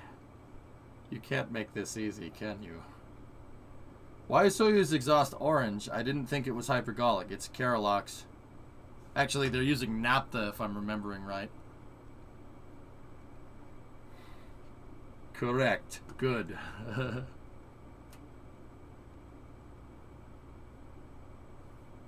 Alright, let's see what the video is. Any sound? No. So this is the Plesetsk Cosmodrome. This is the military launch site. Like, basically Vandenberg. Plesetsk to Russia is what Vandenberg is to the U.S. Oh, man. Oh, is that a Commag over there? It is. Hey.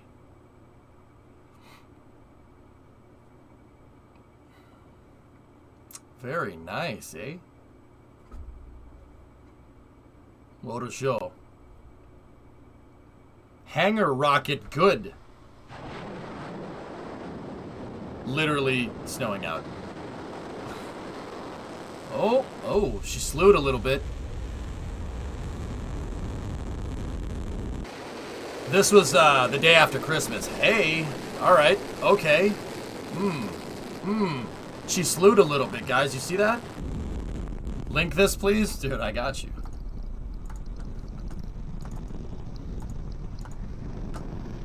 It slewed. It went a little sideways off the pad. Yeah, no problem, man.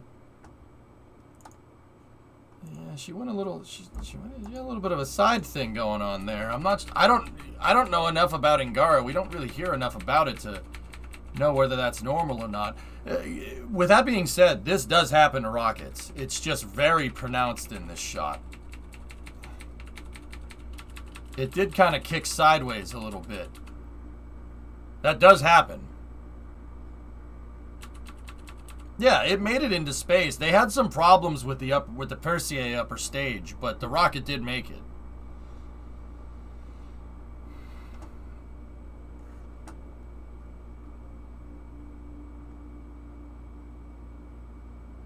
It's from the rotation of the Earth. Okay. Yeah, guys, generally with most rockets, there's a period of about 5 seconds after from like T minus whatever when it leaves the pad to when it gets like clearing the tower. Like basically from here to about here, where the rocket is very unstable. Why? Why is it unstable? Well, you basically have to you basically, because you're not going very fast, right? You basically have to entirely focus on the gimbal. The gimbal on the rocket engines have to keep that thing going straight up, because aerodynamics, you can't rely on aerodynamics to keep to stabilize for you. So like if you picture a typical rocket in your head, like you have your nose cone, the body, and then wings down at the bottom. For the first 5 seconds, those fins or whatever type of stabilization mechanism you're using is not doing anything.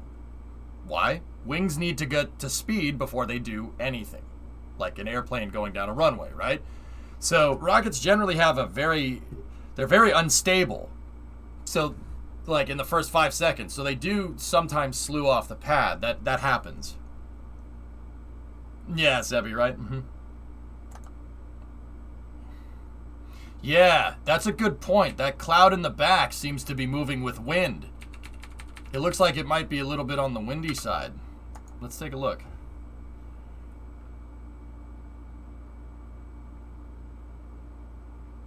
Yeah.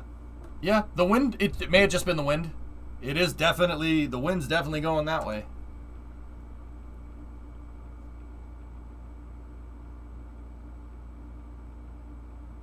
Yeah, it compensated just fine.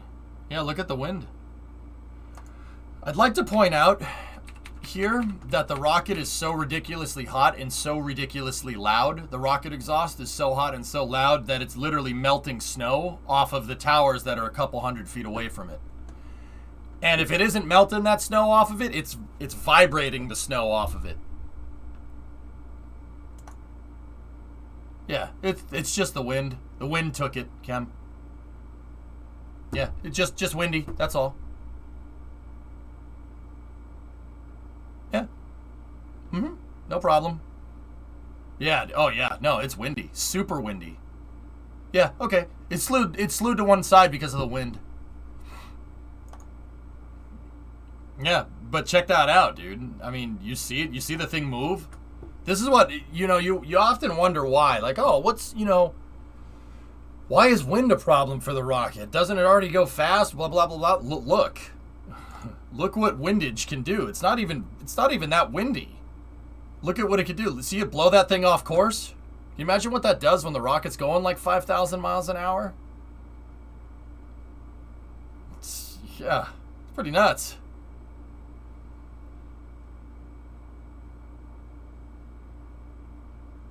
Yeah, look at that. It's shaking and melting the snow off of the towers and the street light. That's what I mean about being near these things when they go off. Don't do that. It'll generate a temperature of over 100 million degrees. Don't be around when that happens. Yep, that's why it gimbals. That's right, Andy. Mm-hmm. Yeah, that period of instability, the gimbal is the only thing that keeps the rocket pointing straight up. Yeah, until it aerodynamically stabilizes. And some rockets don't even aerodynamically stabilize. Some rockets use the gimbal the entire way up to compensate. Human jello. Yep. What's that bulge below the fairing? The upper stage?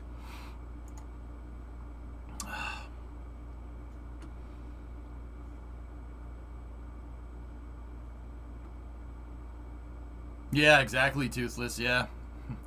Yeah, launching in the wind, when your rocket exhaust, if your rocket drifts to the right, your rocket exhaust hits a part of the pad that was never designed to have rocket exhaust on it. So, yeah, that probably scorched a couple of things. Terminator fence scene?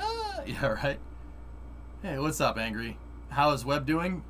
Everything is A-OK. They deployed the DTA, which was the next step, and I'm not doing very well. I don't feel good today. I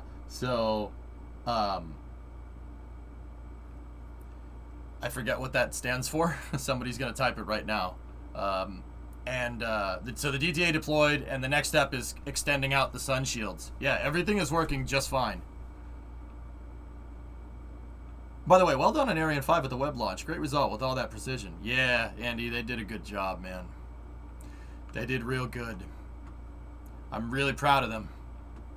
For what it's worth. Like, I'm not trying to be condescending. Like, they did good. They did real good. How hard is it to build a rocket like the Terrier Malmute one? Well, considering Singularity that a sounding rocket like that is made out of missiles, they took a bunch of missiles and they used them as stages. Yeah, it's a little bit difficult. That's high-powered rocketry. It's called HPR for short. That's at the upper end of high-powered rocketry. It's difficult. Launch a model rocket. You gotta go launch an Estes rocket, guys. See how difficult it is. Hey, Banana, what's going on?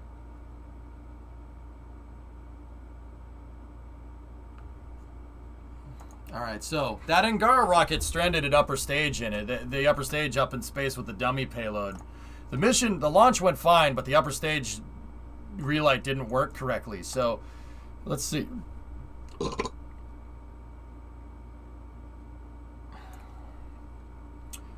it together, man.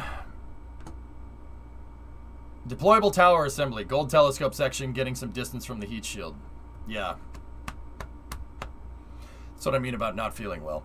Anyway, the stranded Perseus stage from Monday's Angara launch is estimated to fall back to Earth uncontrollably within a time frame of a week to a month, according to different estimates. Yeah, I mean, you got to figure out how it's tumbling or if it's tumbling at all. You good, bud? I feel like trash today, Jackery, all of a sudden, dude. I was very scatterbrained when I started streaming today. It was hard to kind of get into gear. And when I finally, I tried to get into gear, and now I just don't feel good. So I'm sure that's fine, you know. I'm still good enough to stream, but I'm gonna do space news, and then I'm probably gonna take the night off. I was gonna play Summer Car, but I said that I'll play Summer Cars for early and after hours tomorrow, because yeah, I'll play it on the front and back half of Space News tomorrow, so you get extra Summer Car to make up for it, okay?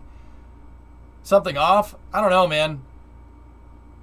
This seems weather-related, to be honest. It was really raw and cold today, and just overall crappy weather. And, yeah, if there's low pressure, I get all screwed up. I don't know if that's whatever. Health okay? Yeah, I'm fine. Guys, yeah. No, this isn't like I need to go to the hospital or anything. This is most likely just, yeah. It's just, I don't know, it could have been what I ate. Could have been a bunch of different things. I went outside today. You know? Sorry, I'll try to do better next year. I had burgers for lunch. I had White Castle sliders for lunch, but I don't have a stomach ache. It feels like it's this is a nasty migraine. And yeah. Yeah, it's just migraines. Kind of came about right when I started to focus, you know?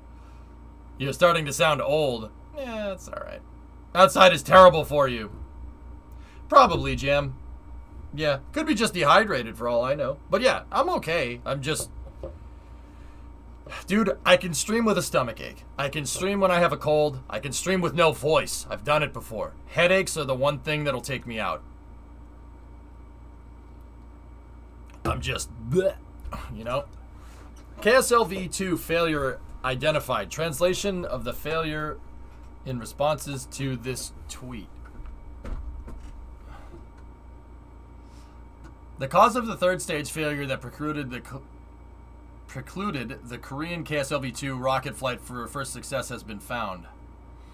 Due to acceleration, the buoyancy of the LOX decreased, and the helium tanks on the third stage came free of the mechanisms holding them. Oops.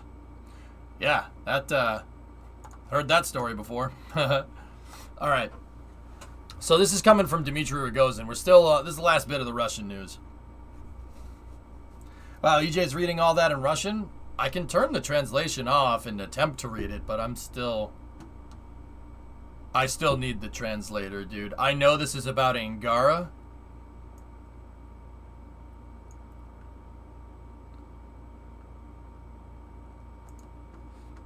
Это...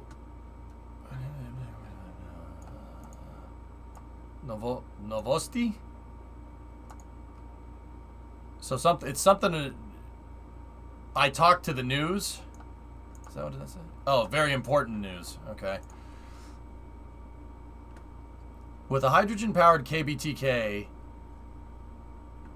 carrying capacity of Angara from Vostochny will exceed 30 tons. By the way, the Angara launch complex is being built at this space center. Also includes a hydrogen fueling infrastructure.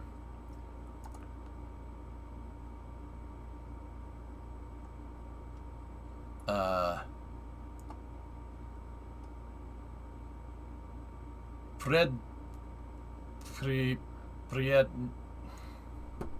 don't know what that word means. There's a guy down in Florida with a handlebar mustache who's good at pile driving. Maybe he can help you out.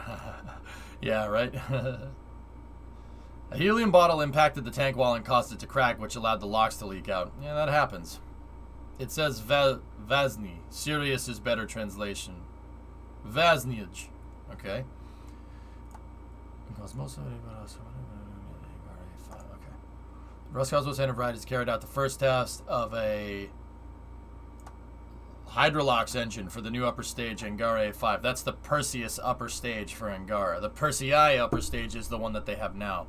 If they get a Hydrolox stage for Angara, that'll make it a really capable vehicle. RD-0146D1. Cool. Turning on the engine, working in the specified modes, as well as engine stop were carried out. So that they have the engine on the test stand.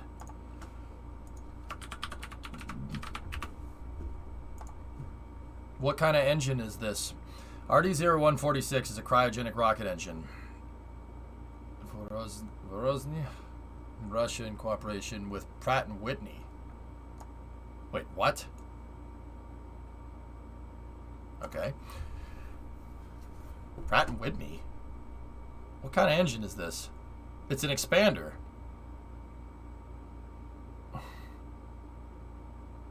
In 2009, it came into prominence as a Russian space agency chose it for the second stage of the proposed RUSM launch vehicle. That's Angara.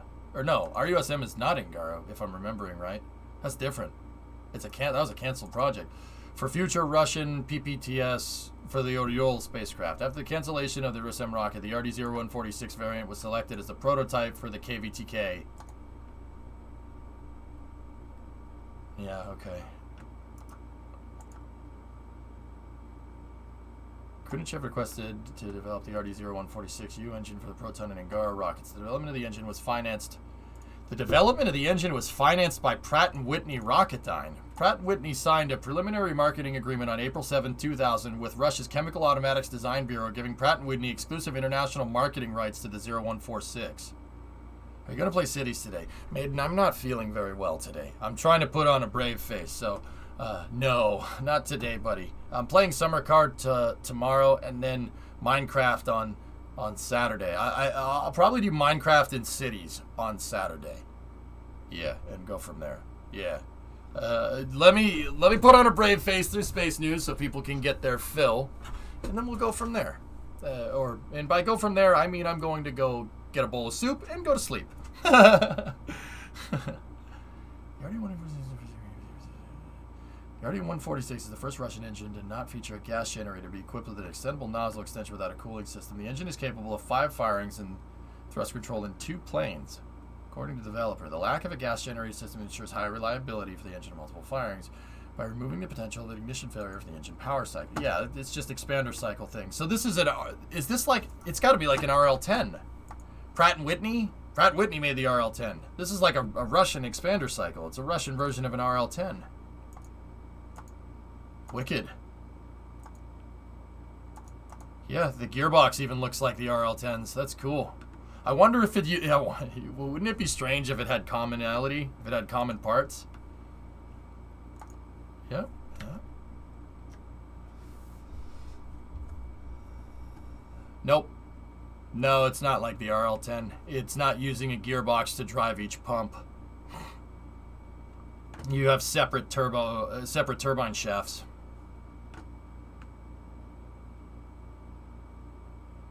And it looks like they use a tap off from the Hydrolox one to spin the oxygen one. Interesting. Russian engines, American engines, everything's mixed up at this point. I'm fine with this. Are you fine with this? That's fine. Let's put a Centaur on top of Angara, man. Send that out to the moon. I mean, that's basically what Atlas V is. I mean, Atlas V is one of the most chadliest rockets around, dude. You know why? Because it has the best Russian engine in it in the first stage and the best American engine in it in the second stage. Like, what do you want? Thing's freaking cheating, for Christ's sake. It's freaking cheating, dude. The rocket is so good. It sucks that it's expendable, but, you know, whatever. It's freaking best of both worlds, dude. Yeah. That looks familiar.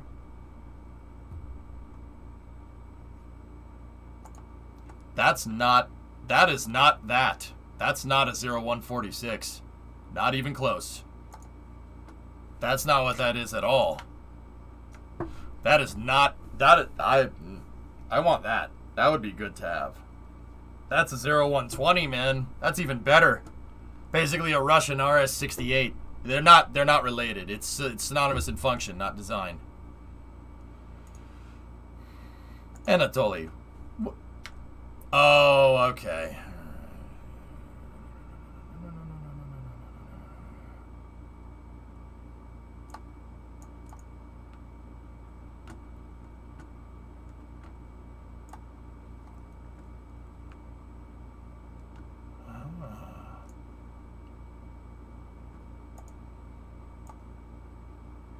So, it's the same company. KBKHA made the 0120 as well.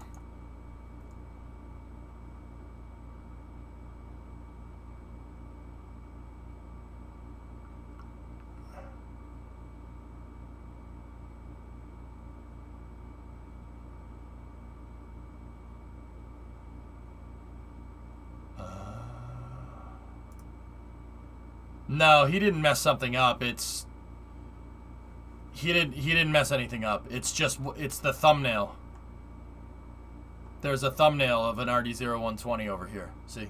It's just the thumbnail. He didn't mess anything up. It's just Google picking the pictures off of Russian space web.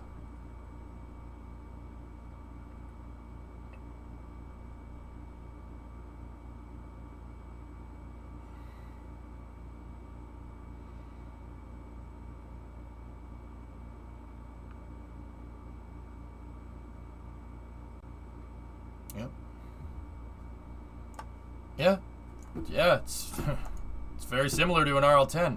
I didn't know that Pratt & Whitney helped fund that design. That's,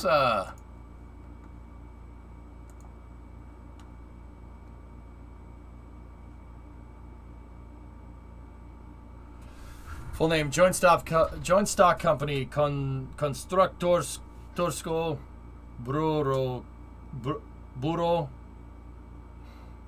Klimatologi.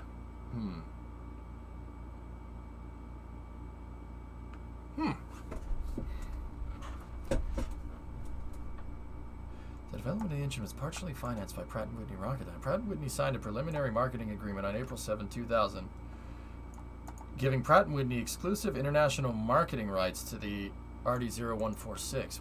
I don't understand why they would do that.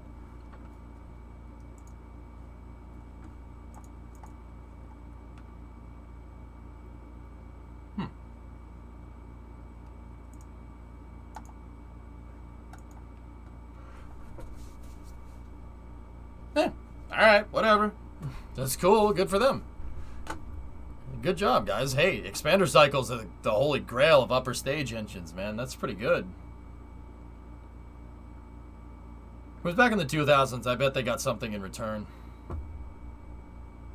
Yeah, I mean, Kem, you know the deal. The U.S. propped up the Russian space program in the 90s to make sure that that tech didn't get into anybody that was hostile to the United States.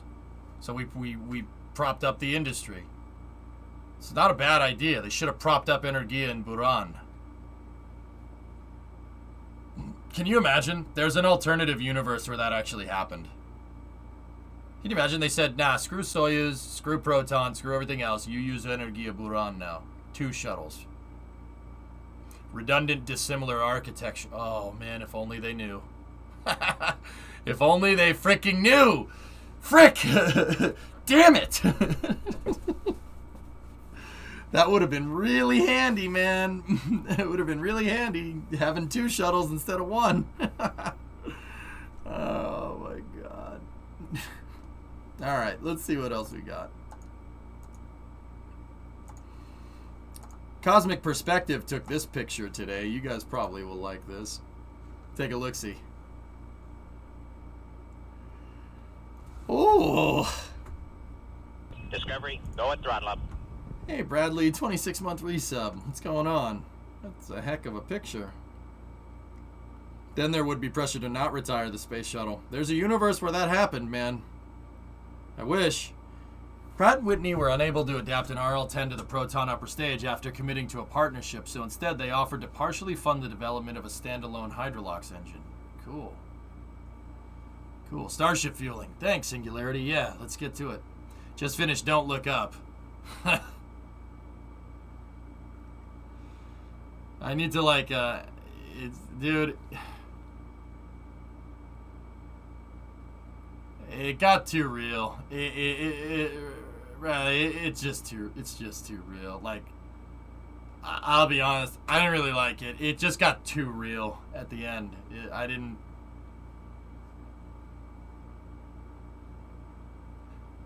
wasn't a fan, to be honest with you.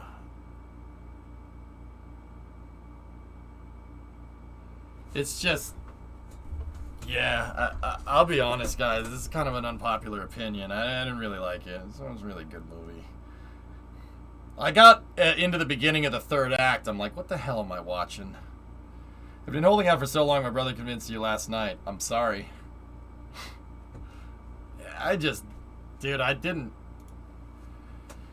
The part of the movie got right. The part of the movie got right is peer review and scientific consensus. That's very important. That's the part I agree with. Not to say that I didn't agree with any other parts. That's a dumb way to put that. That's the part that's the message that's correct. Peer review is very, very important, especially when it comes to science. With that being said, nobody peer reviewed their rockets, did they? Bradley, what the frick was up with the rockets, man? Who designed those? What? Like, why? Why? Oh my God, I couldn't do it. I couldn't do it for that alone. Like, the message is right, but Jesus Christ, it's just too much, man. It's just too much. It's too much. I'm just like, I don't need to watch this. I'll shut this off. I want to watch Gladiators. Go away. How bad was it? I don't know, James. The movie presented itself. I feel like with Don't Look Up, it presented itself as a comedy movie, like a satirical comedy movie, and then it just went full, like, the entire 3rd act of the movie is just not funny. Like, it's just not funny.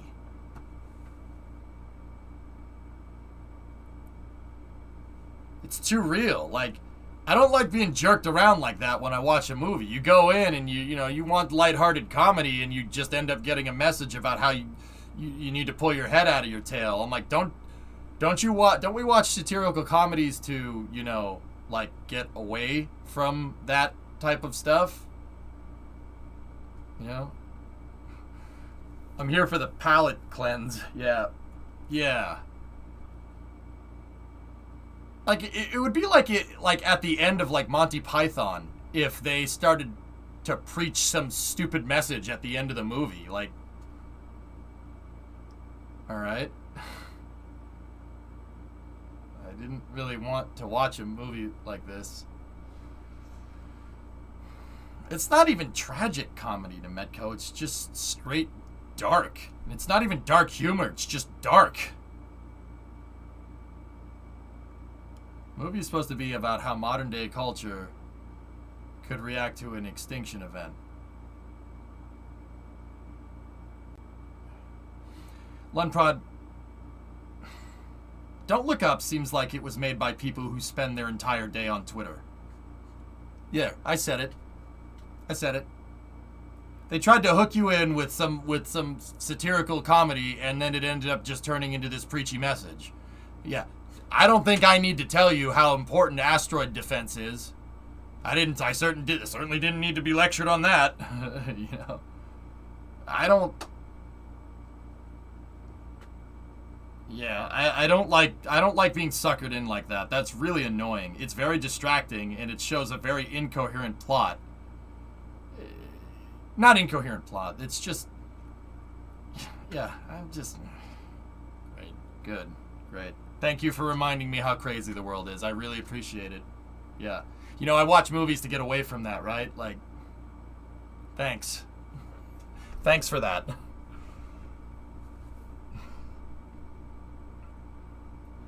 Bill Nelson saying things with a telescope launch, just a little off topic. Ah, dude. Freaking old white dude wants to quote the Bible. Like, please tell me something. Tell me more. Like, what do you want? I didn't mind it, Bradley. I don't, like, you know, he wants to quote the Bible. Let him. I don't care. You can quote the Quran for all I care. I don't give a frick. I really don't. Like, that's not, like, it's just like, I don't know, man. It didn't bother me. I thought that was a very nice thing to do on Christmas. I don't know. It's very weird. Do you remember Apollo 8? I thought Apollo 8 was beautiful. Like, the reason why I liked Frank Borman, Bill Anders, and Jim Lovell quoting from Genesis in the Bible during Apollo 8 is because, not because it's the Bible, like, that has nothing to do with it. The idea that we saw something, that humans witnessed something that we've never seen before, a brand new thing, Earthrise, right? And circling and being outside of low Earth orbit, we saw a brand new thing. You know, the fact that we were humbled by that experience, so much so where they had to quote the Bible to try and have our little freaking monkey brains rationalize what was going on there, that's the message. It's not about quoting the Bible. It's just, I can't even find the words for what I'm seeing right now. It's something that it has taken a lot of time and reflection to quantify correctly.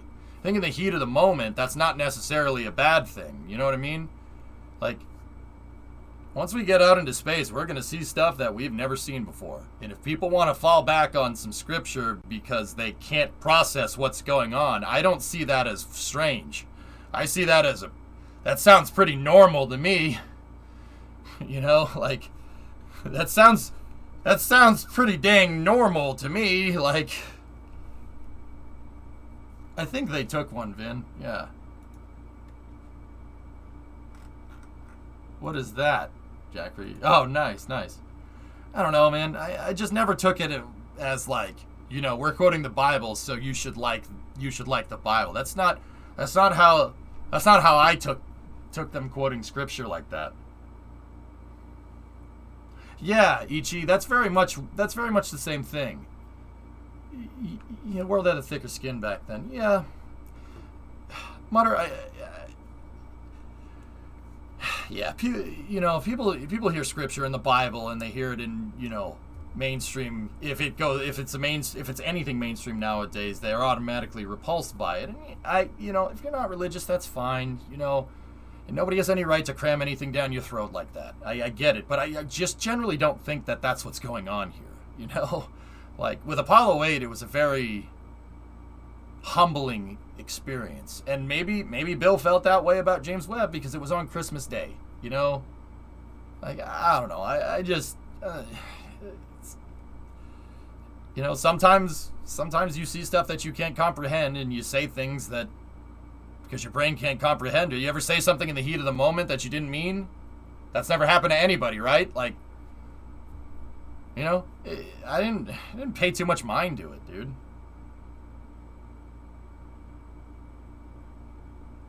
Saturn V question for the J2 is, what did they use to cool the engines? And was it the same material? It's a closed cycle gas generator, T-Man. Yeah, Owens. Yeah, I think the reaction to that was a little over the top, and that's what I mean, dudes. Like, you know, bringing it back into Don't Look Up. Don't Look Up. Everybody in that movie, from like start to finish, goes from 0 to 11 so ridiculously quick. And maybe that's the satirical message in the movie, is that we got to pull our head out of our tail, which is probably right. That sounds right. You know, I can agree with that. No, I get it. But yeah. Yeah, you know, it's just... human's gonna human, man. It's kind of how we roll. To quickly go back to the Pratt & Whitney thing, this could have been the thing that they got in return. Pratt & Whitney got a license to produce the RD-180 under RD Amros, which is a joint venture between Pratt & Whitney and Energomash. Pratt & Whitney would have started production of the RD-180 in the U.S. in 2008, but sadly that didn't happen. Shame. Yeah, James, there you go. Yeah, Entropy. Christmas seems like the one day where religious references are particularly acceptable. Dude, if we had a Jewish astronaut and they were out at the moon during Hanukkah, I would appreciate that they took the time to celebrate that. That would really make me happy. I'm not Jewish. You know what I mean? Simultaneously, if there was an Islamic person, same deal, on Ramadan or any other holiday, like, if that's what you got to do to help your brain justify what the frick's going on, you do what you got to do, man.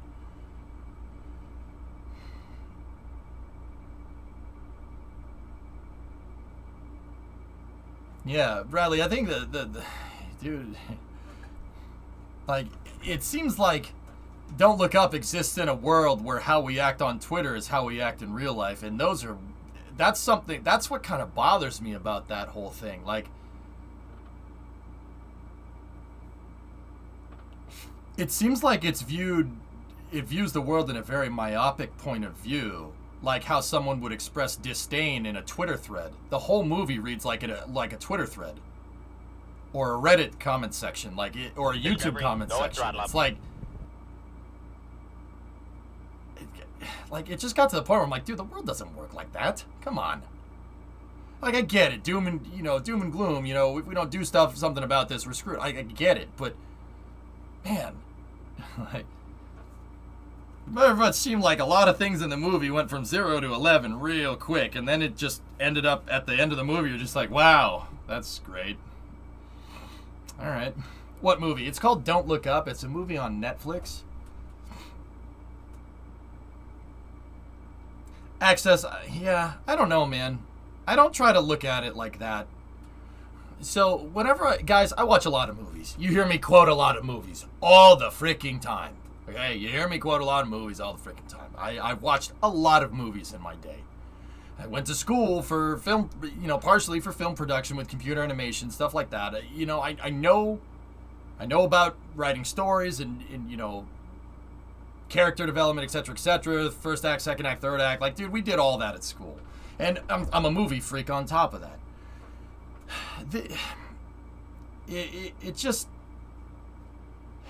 when I watch a movie, I try to get to the essence of what the director is trying to convey. That's what I like to do. Literally, I try to go the best part is no part on the movie and reduce it to its base overall element. The base overall element from the director from that movie comes off as everybody is stupid but me.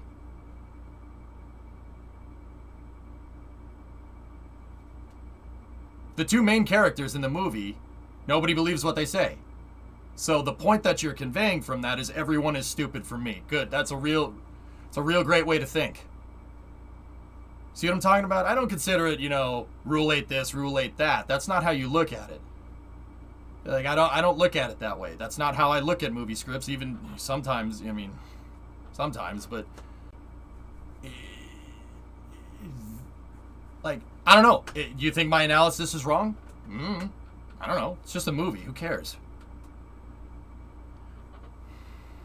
You science the crap out of movie quotes. It's an attitude a lot of people have, and it turns people off, even if they were right to begin with. Josh, the funny thing is that I don't think the director, nor the actor, nor Leo or Jennifer realized what they're doing, what they did. I don't think, unless this was a crazy intended effect, like the fact that the characters start yelling and screaming like crazy when nobody takes them seriously, like the arc of the entire movie is based off of everyone's dumb but me. Like that. I'm not sure that was intended. I don't think that's satire either. Like that. I mean,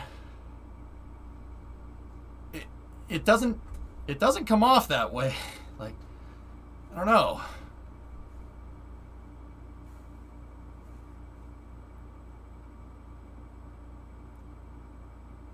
Yeah, Access, but, there are tons of movies with politics in it. Die Hard had politics in it, you know what I mean? You boil it down. So what did Die Hard do with the politics? Basically made the feds look useless. Which is pretty funny. We're going to need more FBI guys, am I right?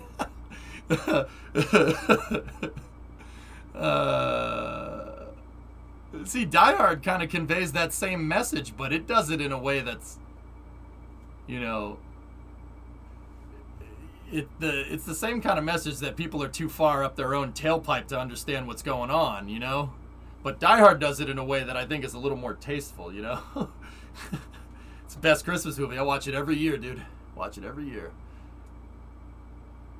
I freaking love fingerling potatoes. Yeah, no, I'm with you, EVX. Hell yeah. Yeah, for sure. Yeah, I know. It's funny how that works, right? It's funny how a movie like Don't Look Up and a movie like Die Hard can carry the exact same message and be kind of two different ways of looking at it. Funny, huh? Yeah, I can't. Oh, God, that's such a good movie, man. I love Die Hard.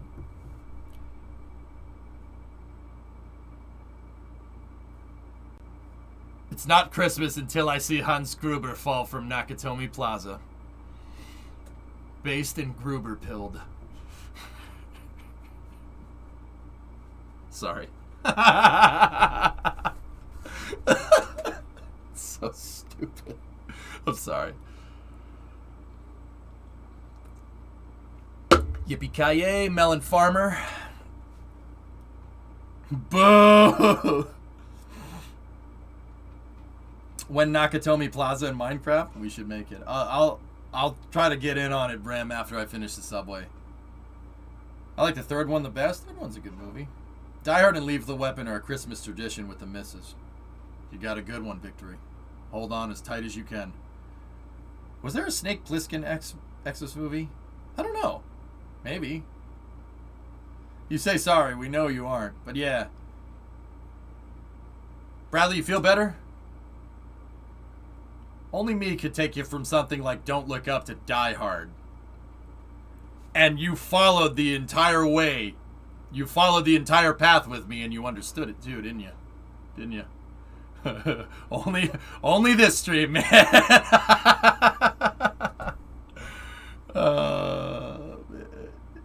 Home Alone? Someone told me in chat, I don't know if it was you, I forget. Someone told me in chat that Home Alone is just Die Hard for kids. And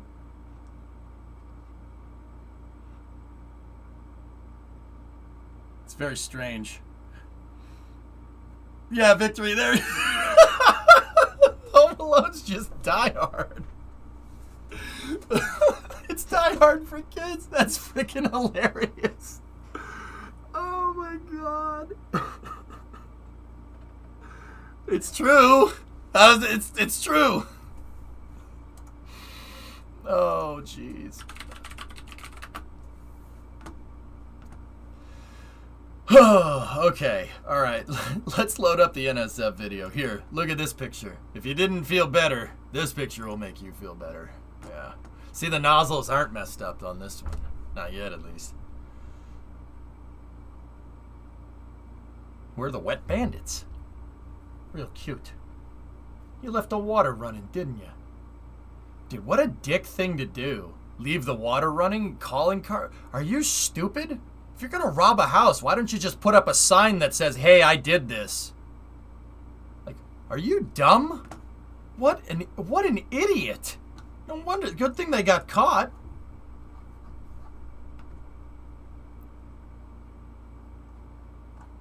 That's an awesome infographic hired. Will the engines be exposed like that at launch? I'm gonna go ahead and guess that there's probably gonna be some kind of cover here. Some kind of nacelle or something. I don't know. Or maybe not. Maybe they'll just yeet them like that. Rocket engines have launched with the guts hanging out. Look at Titan. All Titan rockets launched with the guts hanging out. Look.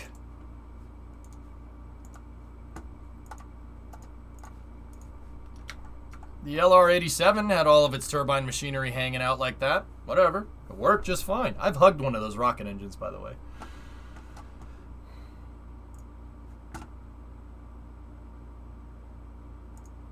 Meant to ping Vancouver snowstorm and ice on December 29th.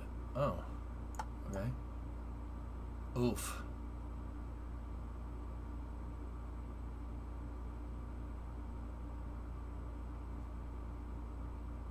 That's crazy. So, yeah, I don't see why it wouldn't. I mean, it might be. I think this cover is to shield the turbine machinery from the heat, if I had to guess. The Saturn V second stage actually had something like this. Believe it or not. Yeah, there was a heat shield built into the back of the second stage. True story. Here. Yeah, a lot of people don't know that. If you look at this, you look at the picture of the Saturn V that's sitting, the Saturn Vs that are sitting in the museums. Okay, what an AIDS website that is. See that? That's not what it looked like when it launched into space. It actually had a heat shield right here. There was a heat shield in almost the exact same spot.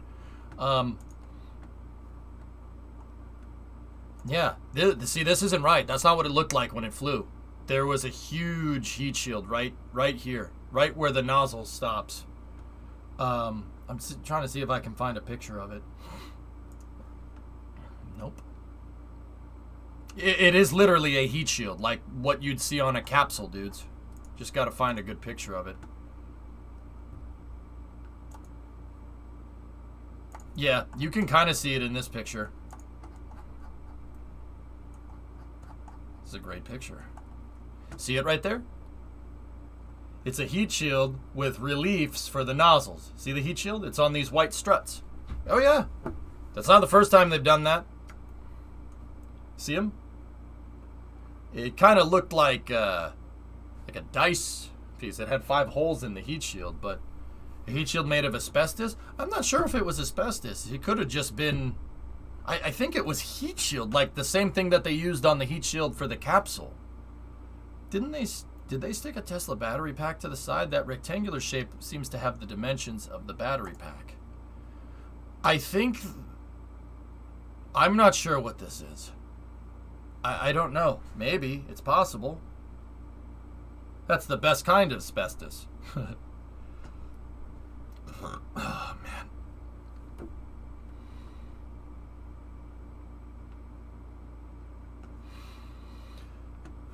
All right.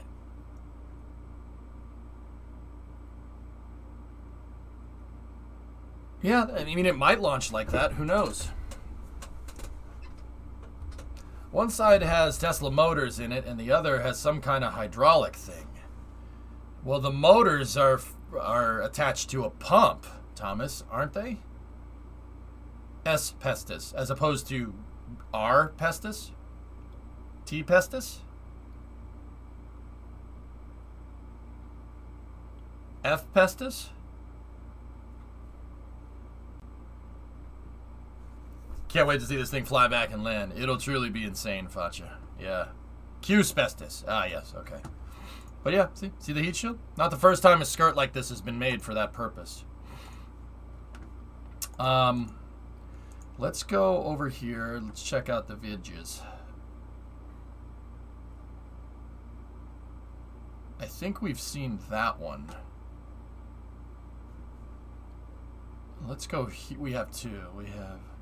Yeah, I didn't watch yesterday, so let's take a look. So, Starship fueling. Earlier, a couple of viewers asked me how I think Starship fueling is going to go. Well, I'll tell you this right now. If you really want my honest opinion, probably something like Falcon 9. Some viewers actually speculated it, but I can show you why if they show you close-ups here. Once again, this footage is coming from NASA spaceflight. Boca Chica Gal and Nick and Sweetie. So Mary and Nick down there are full-time photographers for NSF, giving us pretty much daily footage of what's going on. Make sure you go over there and follow those guys, okay? Particularly prop load for crew launches since they can't abort. It's got to be like Falcon 9 entropy. How else are you going to do rapid reuse? It's got to be like Falcon 9. It's got to be quick. The umbilicals will actually show you. It's got to be quick. EJ Spestis. Yes. White Claw Spestis. I don't want any of that. That sounds bad. Load and go. Yeah, I think it is going to be load and go, and I think it's going to be very similar to Falcon 9 with a couple of dissimilarities. All right, so first of all, SpaceX plans to launch Starship a lot. They want to achieve a high flight rate. So load and go should be figured out by the time we put people anywhere near this thing on a launch pad, right? Keep in mind that doesn't necessarily, that means like launching Lunar Starship, for instance. Lunar Starship ain't going to have people on it. Orion gets to it, right? So load and go should be figured out, just like Falcon 9 was very, very qualified to launch people on it. By the time they put people on it, it had flown a bunch of missions, right? At least, I think it was at least 50. It had flown 50 missions. That's a lot. Now, keep in mind, not every mission had load and go. That's something that SpaceX learned over time. But Starship is doing load and go from the start. But we can look at the umbilicals, and you can theorize pretty much exactly how a launch procedure for this is going to work. Hephaestus? Hephaestus, yes. Asbestos Hephaestus.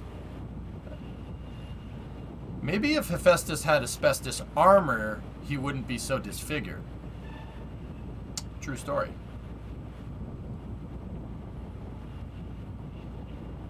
They said during our tour that they are loading it super quick, like 30 minutes to load super heavy. Yep. That makes sense, Staples. +2, yep. So, let's, oh man. There's some footage of them working on the hood vent, I think. I think that's in the newest footage. Oh no, it's at the end, okay. Alright, let's go. Festivus for Asbestivus.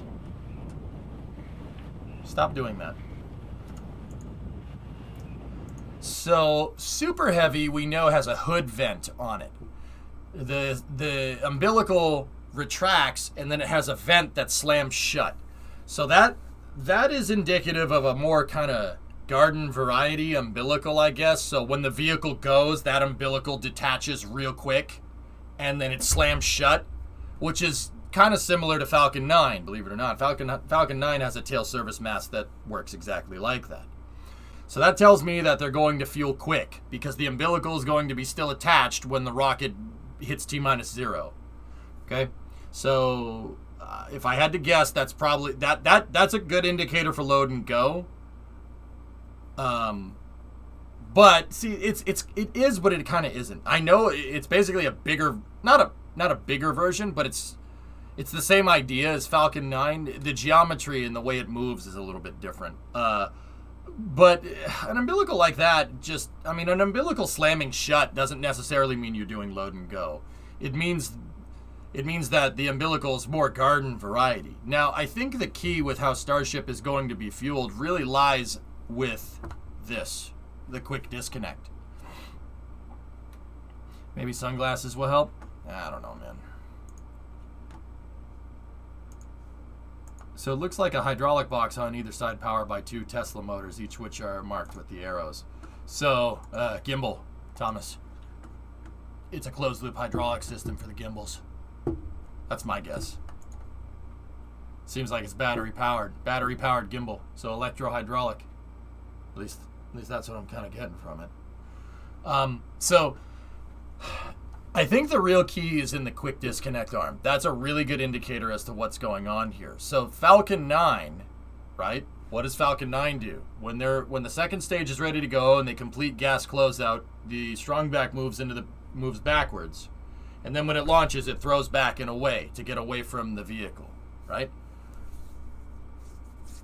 I think the quick disconnect arm is going to retract out fully.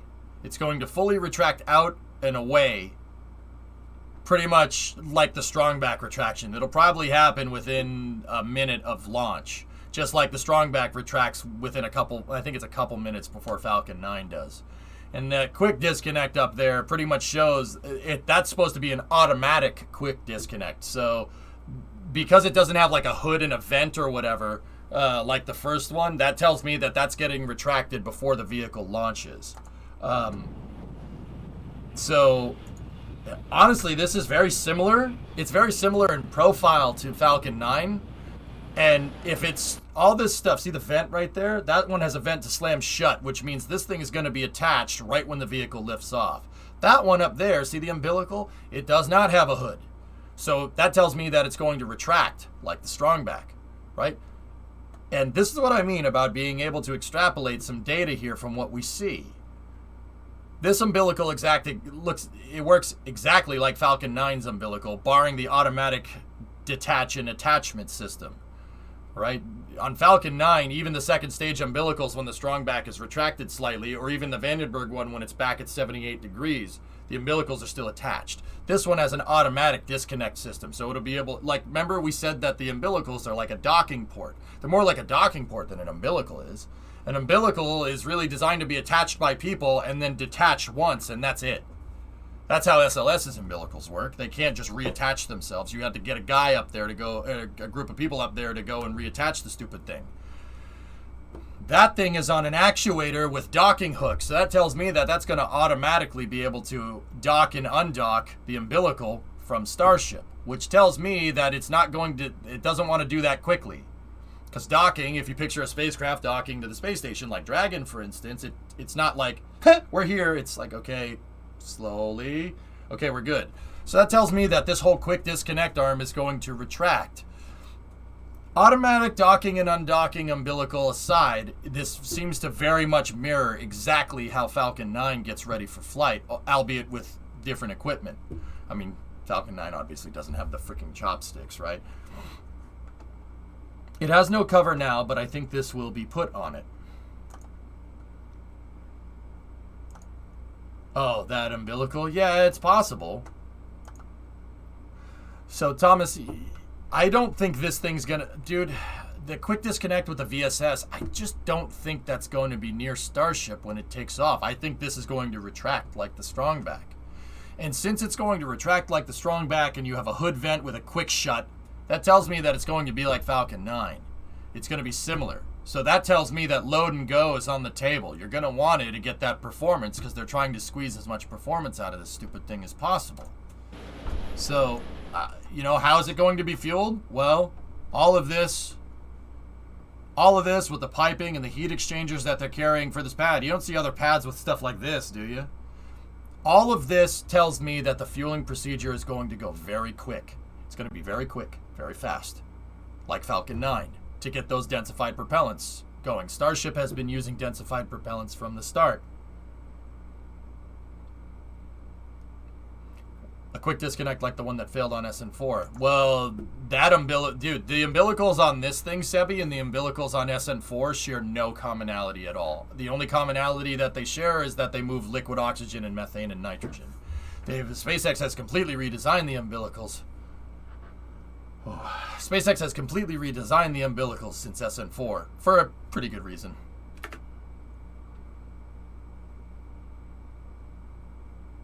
So yeah, I mean I think that's what's going on with how this thing is going to be docked and undocked, etc., etc. 21 or 20 do be looking good though. Bird. Does that make sense, dude? Does that answer everybody's questions? It looks okay.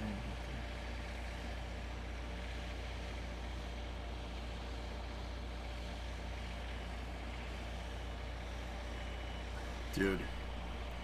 So, fellas, look real quick next to the guy that's walking. Look, this pad's not old by any means. Look at the concrete. You want to see how abrasive a rocket engine is to a flame trench?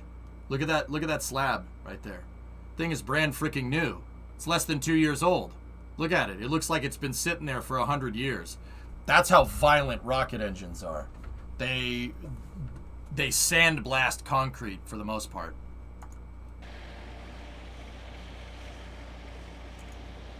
Are they getting better with tile adhesion from the last static fires?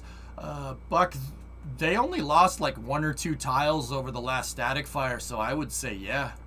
I mean, even the first static fires that they did, they lost like maybe 6 or 7 tiles. The vast majority of those tiles stayed on, which is pretty damn impressive. Like reentry ablation, kind of. They replace the slabs every time they change Starship. Yep. The orbital tank farm is venting a lot right now. Oh, cool. So this is 21's nose cone. Oh, man. Oh, that's so freaking cool, dude.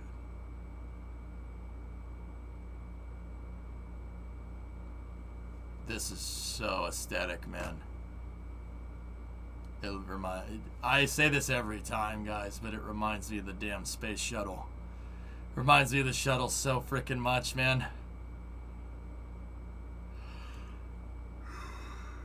There are 3 divots under the engines. I believe that, Staples. Yeah, 3 divots under the engines. Oh, yeah. See what it did?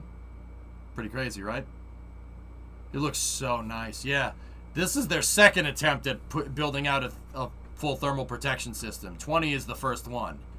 This is the second attempt. Unbelievable. But EJ, Starship is shuttle, isn't it? Starship is not the shuttle. It's not even shuttle 2.0. Starship is like shuttle 6.0. It's what the shuttle was trying to do.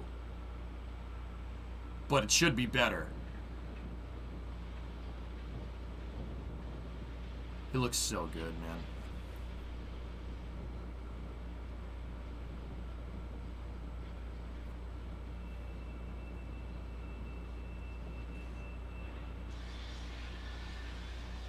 Oh, man. Even 20.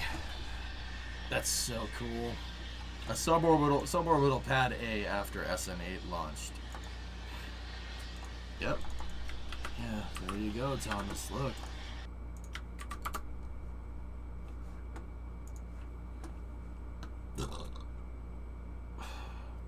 I don't know, Zizep. I would love to.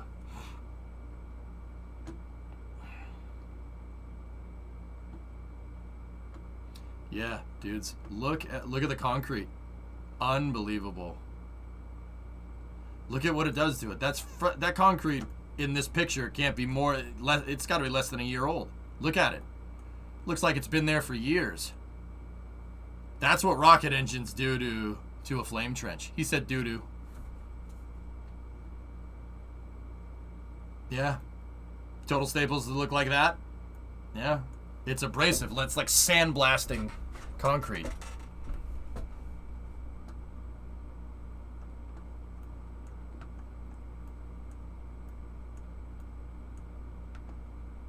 Yeah, see? That's what the concrete should look like over there. It should be nice and flat. It looks like a concrete pier that's seen decades of storms. Yeah, 5K. It's a really high-res picture. Yeah, it's crazy, right? See how smooth it is? That's what it looked like when they started. But yeah, look. Couple of launches here. Those are some boots. That's cool. Crazy, huh? And what's behind them in this picture?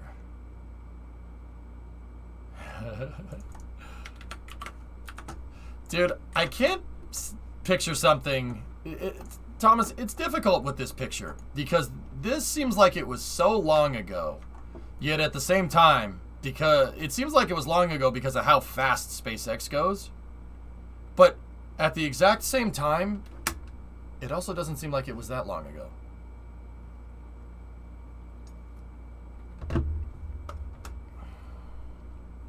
Dumb idea, but can they put heat shielding on the concrete? Of course they could, hype.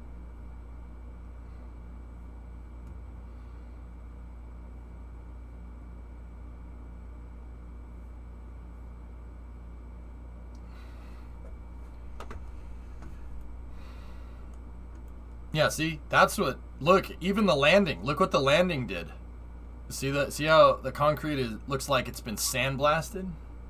Because it's supposed to be smooth like that. The guys that made the concrete certainly wouldn't leave it like that. Keep in mind, though, some of this concrete might be damaged where the freaking rocket crashed into it. Yeah, yeah, jeez. Unbelievable.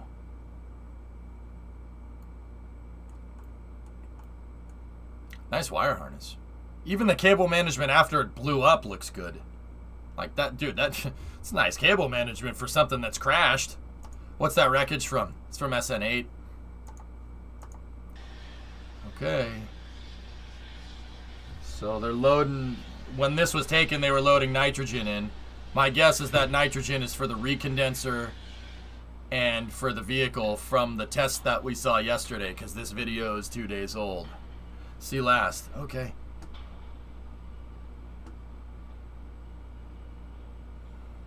Okay, Jackery. See you, buddy. There are 3 divots under the engine. Worse, they're replacing after every second ship. We got to put thermocouples under the last couple redos. No way.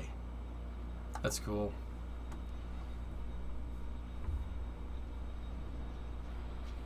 Elon said in the Lex Friedman interview, Foz, that he doesn't think that it's going to catch it on the first try. Pretty much confirming what everybody says, or what everybody's been thinking. I don't think it's going to land on the first try. We've been saying that for years now. I don't think they're going to get it right on the first try. If they do, though, that would be insane. That man, I want big boom. You'll get it.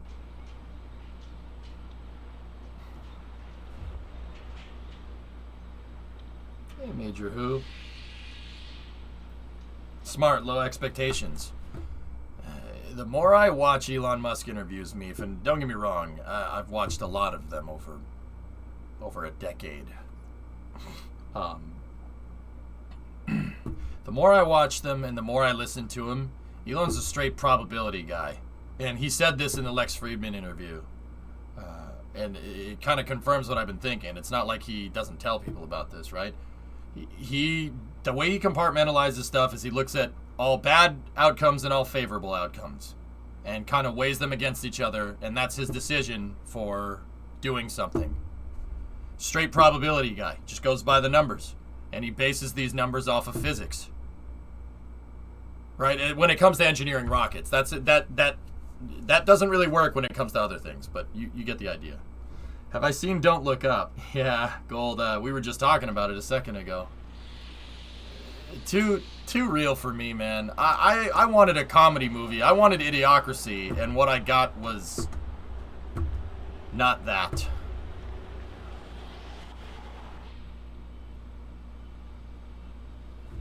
Is it a good interview with Lex? Yeah, of course. Anything that Lex Friedman does is fantastic, Zizep. He's one of the smartest people I've ever seen. I've never met the guy. I would love to. I'd love to talk with that dude.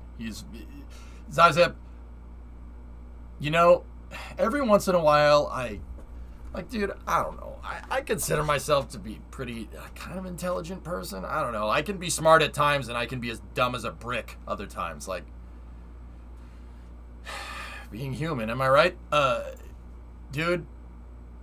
But every once in a while, I come across interviews where I just get taken aback, and I just love hearing these people talk. Like, it's a privilege to hear this, because these people are so ridiculously intelligent. Like, I just kind of sit there and I'm just like, damn, dude. I share the same space as these people. This is ridiculous. This is ridiculous. These people are way smarter than me. The start of the podcast was amazing, Singularity. Oh, yeah. He used to be at Boston Dynamics doing robot stuff. He's way out of my league. Lex Friedman was doing advanced artificial intelligence research at MIT. Boston Dynamics was a side job. That guy is one of the smartest people I've ever encountered. Dude. Like, that is just, sometimes you just gotta admit defeat. Like, that guy is way smarter than me. I don't think I'll ever be that smart. Like, but that's why I consider it a privilege, dude. You know? Because when you encounter someone that intelligent, I just sit and I listen. That's my favorite thing to do. Especially when I know someone's in a league above me, you know?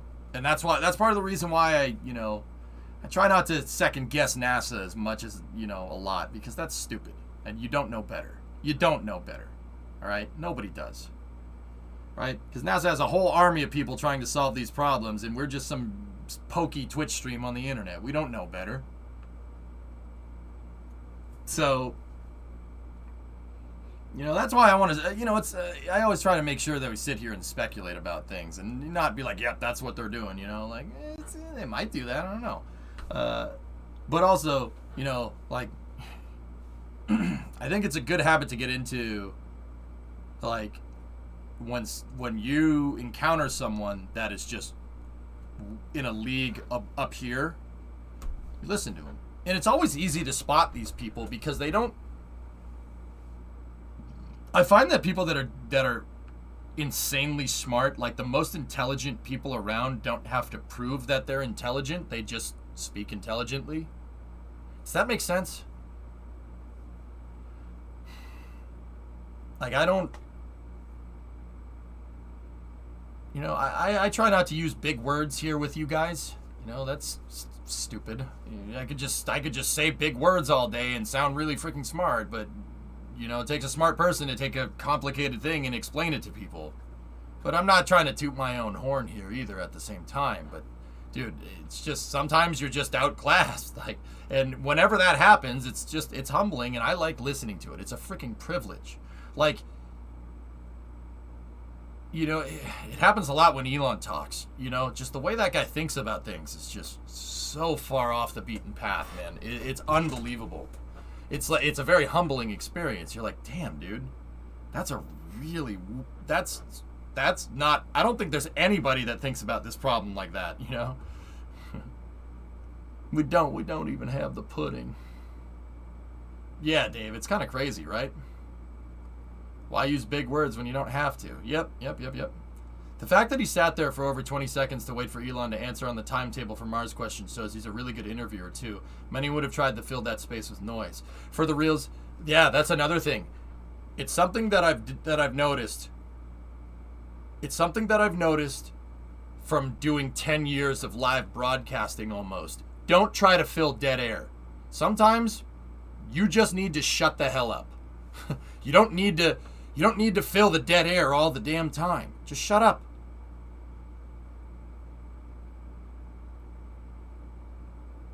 Were you blown away when he talked about COVID, that science stuff? I don't know, Smith. When he's not being a meme lord. Oh, forlorn, yeah. I understand what you're saying, yeah. it's an important thing. When I encounter something like that, I don't try to ask questions. I just listen. And it was a privilege listening to those two, Lex and Elon, go back and forth. It's really, dude, that's available for free. Like, man, do we have it good.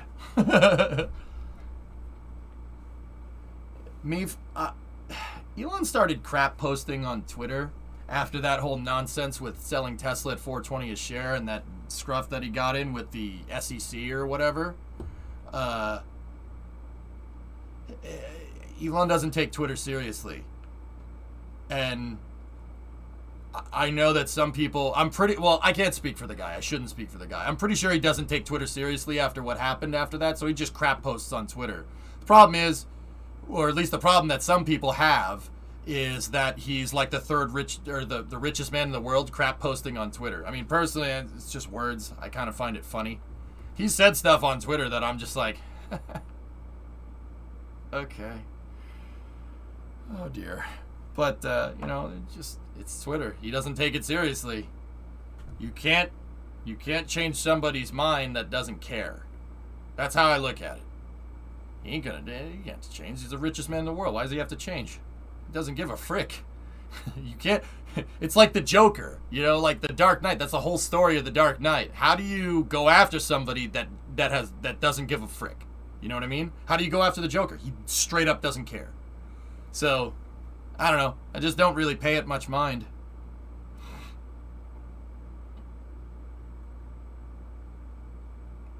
Yeah, drummer, exactly. The problem is that Twitter is basically part of our public kind of domain so much nowadays. Everybody's on their phone, etc., that people tend to take what people say on Twitter seriously. The way I look at it, okay? The way I look at that is like this, okay? What you say on Twitter in the heat of the moment is captured permanently on the internet. That's why I'm very careful with what I post on Twitter. Because, okay, think about it like this. You ever been driving down the road and you see a car drive by with a stupid big wing on the back, or a car that's blasting tunes, right? And it's obnoxious, and you're at a stoplight and this guy next to you. Have you ever said something like, "Oh, frick that guy"? Like, oh, God, you have to play your music so freaking loud.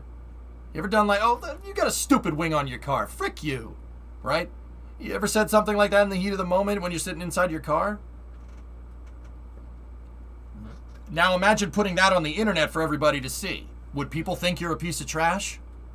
That's what Twitter is, man. It's just people's shower thoughts manifested in posts on the internet. That's all it is. It's people's gut and impulse reactions. Like, oh, you see a car with stupid rims on it, you're like, wow, that car looks stupid. And now someone's gonna say, what? You don't like those rims on that car? What? Do you not like? That's stupid. You're being insensitive. It's just a shower thought, man. Dude, if all my shower thoughts were on the internet, people would not think I'm a nice person. That's for sure. But then again, I'm kind of a dick. Like, I'm from the Northeast and I'm Italian. I can't help it. No. You just have thoughts. Like, that doesn't mean you're a bad person. You're human. You're not perfect.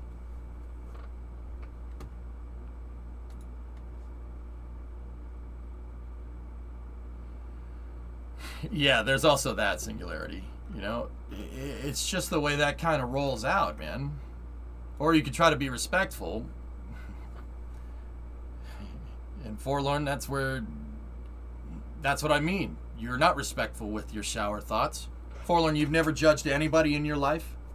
You never judged anybody with your life and said something that you haven't mean? Ever? That's never happened. Don't lie. It's never happened? You've treated everybody with respect in every single encounter in your entire life?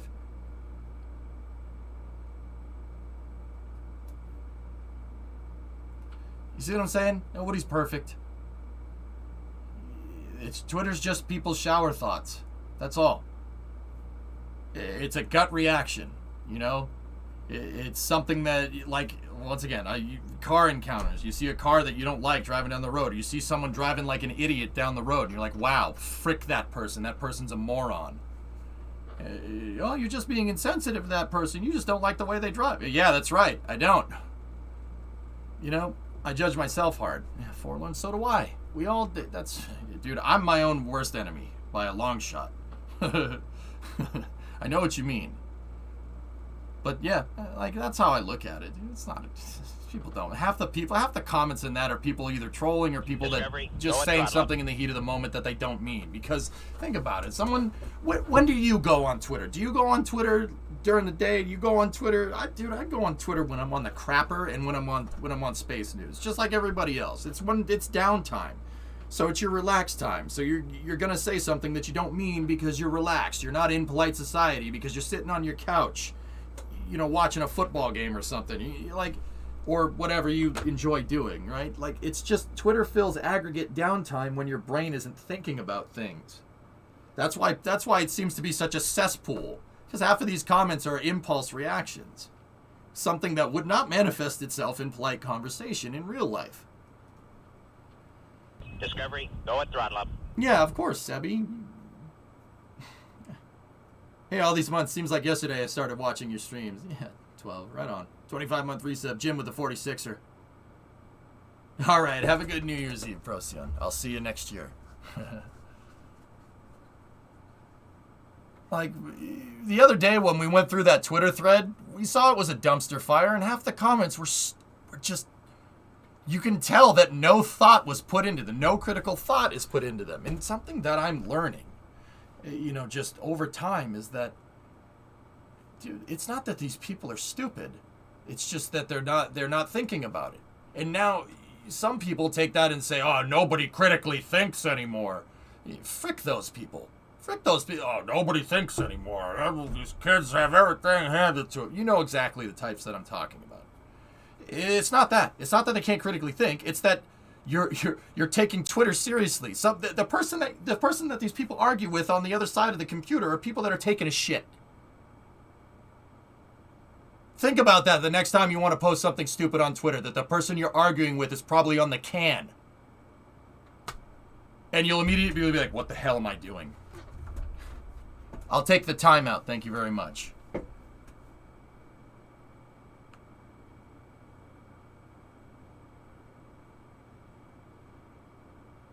Okay. XPZ, I told someone about you describing Twitter the other day as the zoo. You don't jump into cages when viewing the animals. She loved the analogy and sees a new view of Twitter now. Right on. I will judge their poop if I need to. Yeah, man, you got to snap out of it. It's just, got to snap out of it. I want to make the world a better place, not more toxic. But yeah, but Forlorn, you got to remember, being toxic is part of being human. You can try to be the angel and the person that stands for everything good. It's impossible. That is impossible. That is impossible to achieve. You're chasing impossibility. It's not going to happen. I think that the better way to look at that is to acknowledge in some way, shape, or form that you're a piece of crap. Not you, me, right? Like, I acknowledge that I'm a piece of trash. I treat some viewers like crap, Yarg. But that's for fun. I don't really hate Yarg or anybody, any particular person. I don't hate anybody here. You know? We're not perfect. We're not perfect. You got to acknowledge that imperfection. And if you acknowledge the imperfection, you can acknowledge ways to get around it. It might seem like the same thing. There's just trying to be a good person, and then there's acknowledging that you can be a piece of crap sometimes and trying to do as best you can. I think that's a very different distinction there. But, you know, the self-realization there between option 1 and option 2 is a big, big, big deal.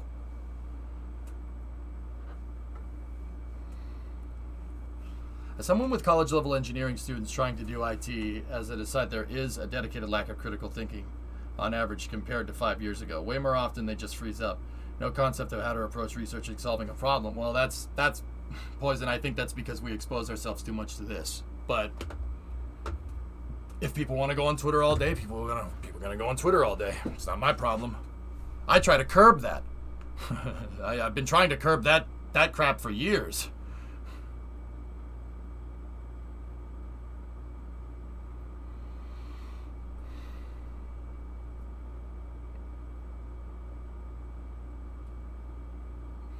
Everyone needs media training for Twitter. What does that mean? I don't know what that means.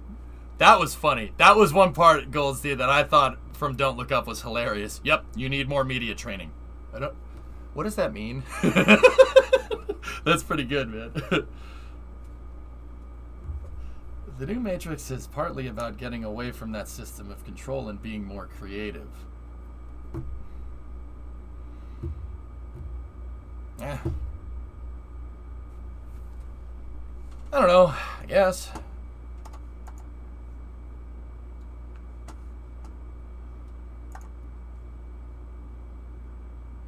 Nice, Oki. Yeah, no, I don't know. But yeah, you gotta, you know, Forlorn, you're trying to assign real-life human interaction on the internet, and because it's the internet, it's never gonna be face-to-face. Half of these people in a face-to-face conversation wouldn't say any of the crap that they spew on Twitter. Because, you know why? Because they're wimps. Nobody has the balls to say something like you're an idiot to someone's face. Not in this day and age. Well, proverbial balls in some people's case, you know, like, you know? So, yeah, I don't know. Just don't really, I take Twitter kind of at face value. It's a zoo. Enjoy it for what it is and just kind of keep going. That doesn't mean that good ideas can't come from it either, though, you know? Hibbit, I'm not feeling too well. I'm trying to put on a brave face right now. I'm probably going to go lie down after this. But, I don't know. If I'm feeling okay, I was going to do Summer Car. So, if I feel good at the end of Space News, we'll probably go Summer Car, but I've already kind of said that I'm just going to take the rest of the night off. New Year's Eve is tomorrow's going to be fun, so probably be good to get some sleep tonight, huh? Nice, Jack Reed. Oh, sorry, I must say, while I sit here looking at the digital 1080p 60 version of your image, it's causing quite a large amount of chemical reactions inside of my overly sized skull due to a largely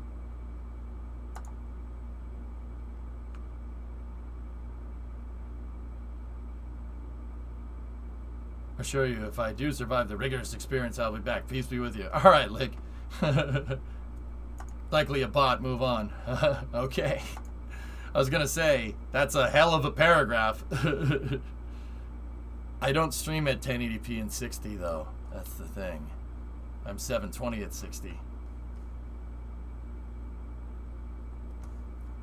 Some good copy pasta.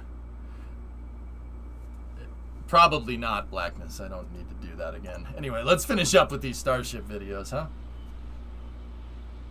I'm at 1080p and 60. Word. I don't even remember. That's how often I mess with the stream settings, dude. Takes an act of Congress to freaking change my stream settings, man. You know, it needs to be working every day, so you just don't touch it. When did that happen, Bram? I don't even remember. I don't even remember when I switched it. Oops. That was like 2 years ago? Wow. Dude. Oh yeah, when the PC crapped out. I remember now. The manure. I remember that. Professional streamer, yeah. I'm the arbiter of professional streaming, aren't I?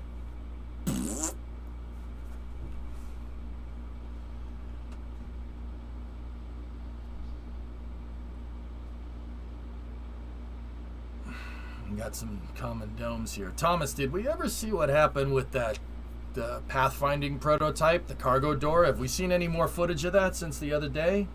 I mean, you have a green screen now. Yeah, I know. Pretty professional. Oh, there's the doghouse. Tell us what you think they are in the comments. Ah, way to drive the algorithm, NSF. Very nice. Very nice. When 4K? No. No, I'm good.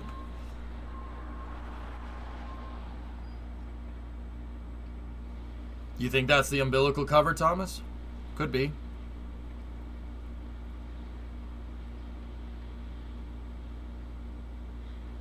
It's a house for the robo-dog. Yeah, I hope so.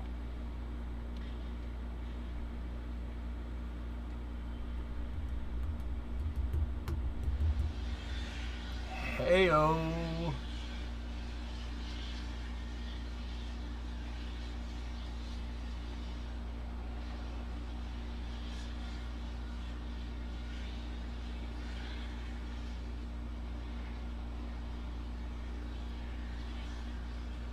COPP load. I can read the sign, I swear. Hey, Max. Yeah, Thomas, I got you.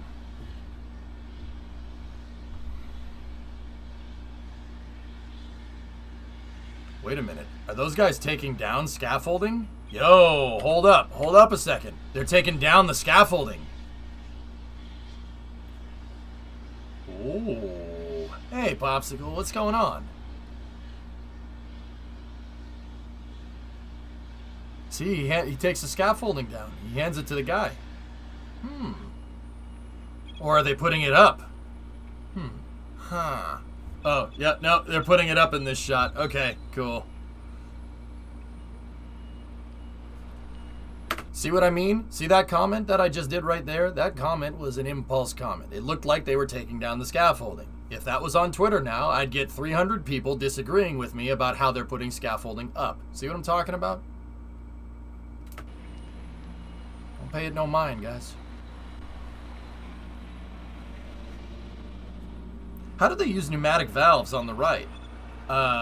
Pneumatic valves, they just have a line, and when the line gets pressurized, the valve opens. And then when they depress the line, the valve closes. It makes a cool noise. It's actually pretty sweet. Stop him! Stop him now!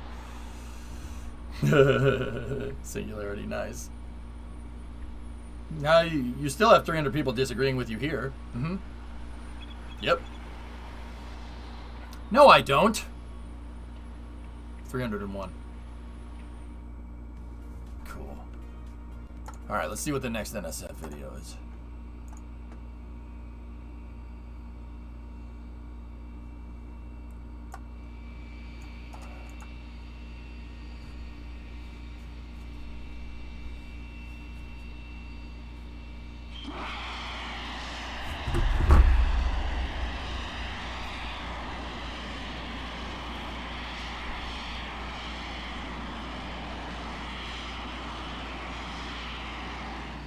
Entropy, you're making my head hurt more than it already needs to. I was just surprised that they would use such a low-grade technology.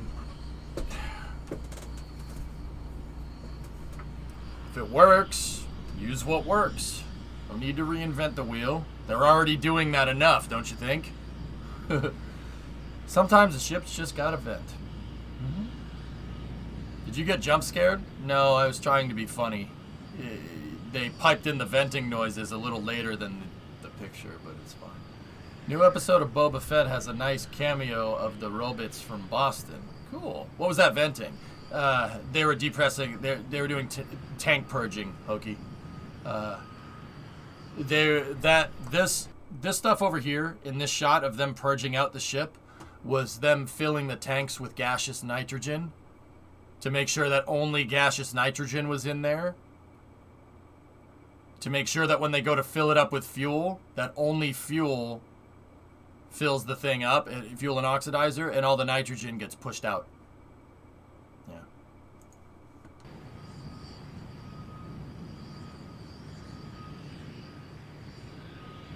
Yeah, when you see it sped up like this, man, it makes a lot more sense.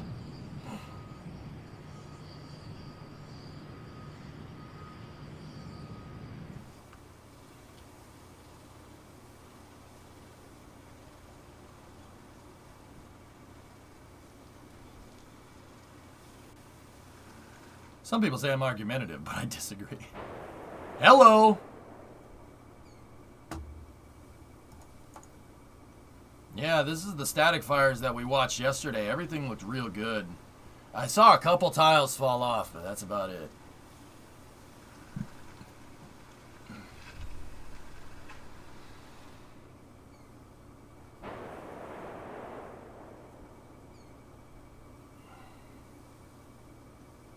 I know, Poison. It's pretty crazy. Pretty nuts, huh? Yeah! That's cool, man.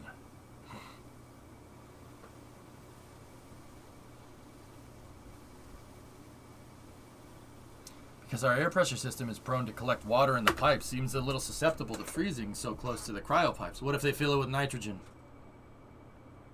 What are you pressurizing your pneumatic system with? What gas are you using, Jack?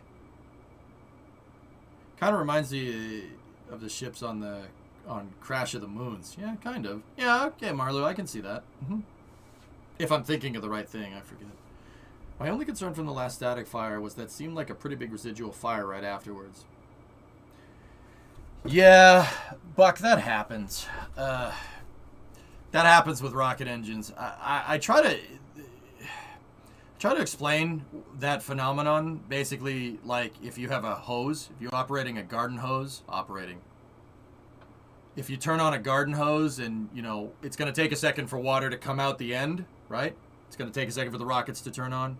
And then when you shut the hose off, right, there's still residual water in the hose. So when you try to ravel the hose up, it just shoots water everywhere, even though there's no pressure in the pipes.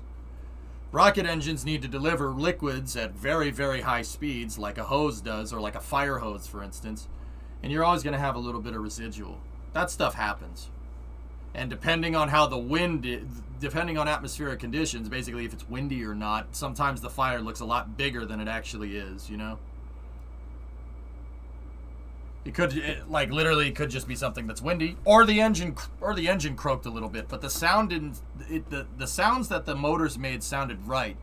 They made the noise. Yes, it sounds like a goose honk at the end. Speaking of tiles, Ship 24 liquid oxygen section was spotted with tiles on it, confirming it's the new segment sequence they are going with, which was spotted by Starship Gazer drawn on a segment. Geeson, you called? Hey, what's up? Honk! Buck, let's see the still shots. It's a 1954 movie. Yeah. Okay.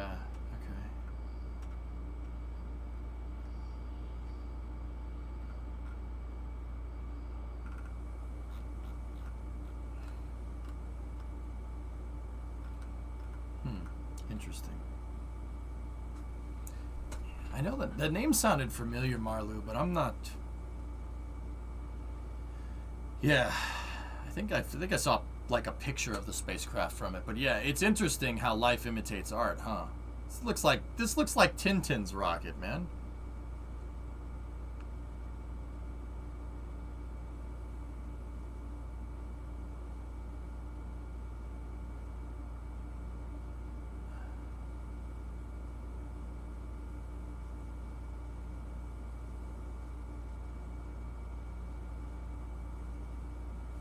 What Thomas is talking about.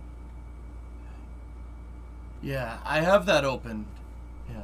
Did you actually read Tintin?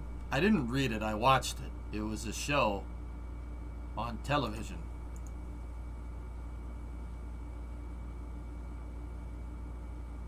Da, da, da, da, da, da, da.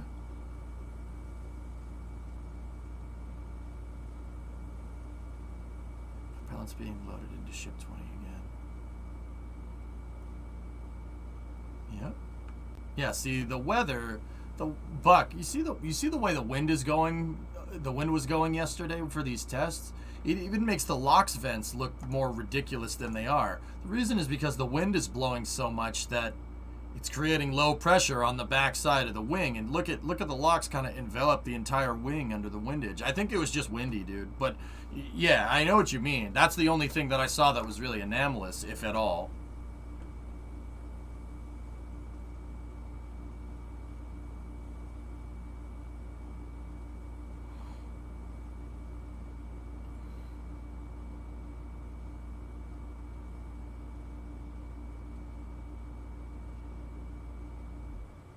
Yeah, it's an abort. And abort an immediate tank vent down. Discovery, go at throttle up. Update drivers. 3 months of sub space. Thanks, buddy.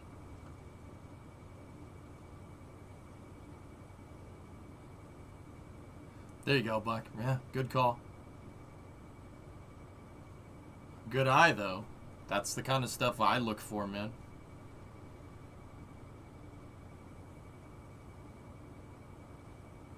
Yeah, see.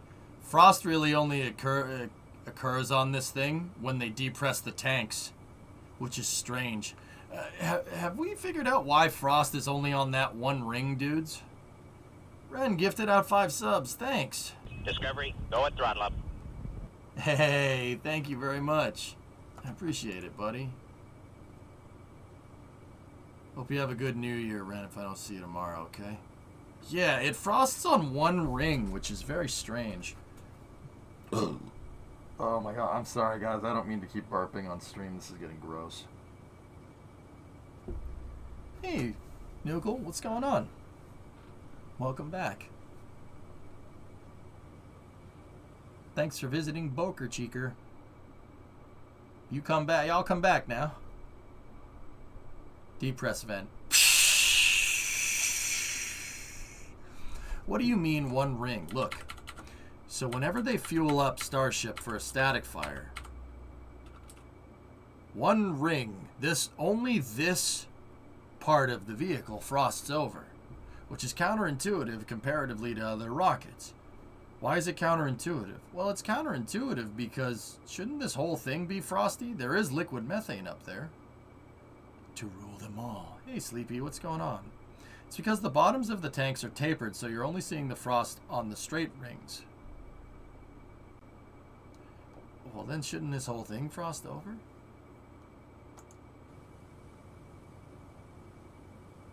Yeah, I'm decompressing my stomach tank. Good way to put that. Yep, there's a tank vent. The thrust sections don't have propellant touching the rings, so no frost.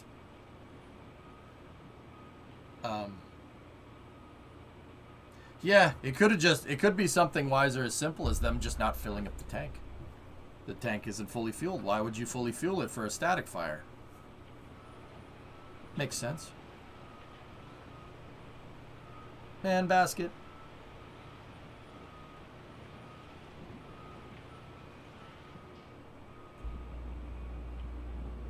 Today they pulled booster they pulled booster 4 off the test stand, right?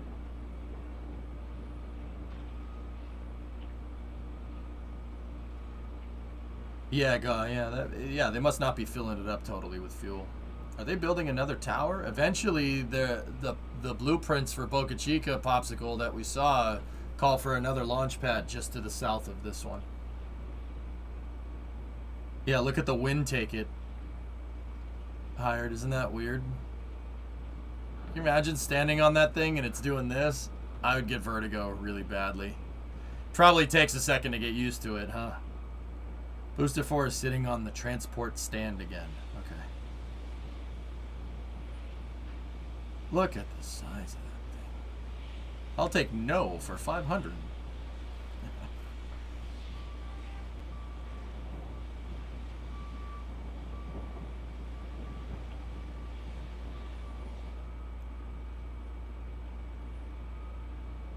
Look at Ship 20 just kind of peeking.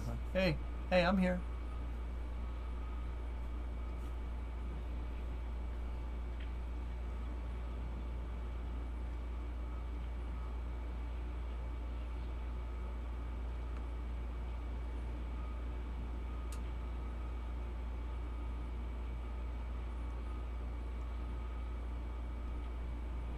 Nice not built a spec tank farm there. Oof. Did you say you were doing MSC all through tonight or tomorrow? Flying tomorrow. I don't feel good. I'm really trying to fight it right now, dude. I feel like doggy doo-doo right now. Caca. It's been like this all day, dude. Sometimes I just power through it and we have a good stream. Other times it's just too much. Could just be the weather. I think that's what it is. I don't feel sick or anything. It's a migraine, dude. That happens. That's part of streaming. Sleep and rest. I think that's all. I got a lot of sleep. I got 8 hours of sleep last night, guys. It just wasn't good sleep, you know? Hey, wingalings. Nah, Ingenuber, it's not COVID. Can't get COVID if you don't go anywhere. No, I don't. It's not that. I can still taste things. That was a joke. I know about the new thing and what it does. It was a joke.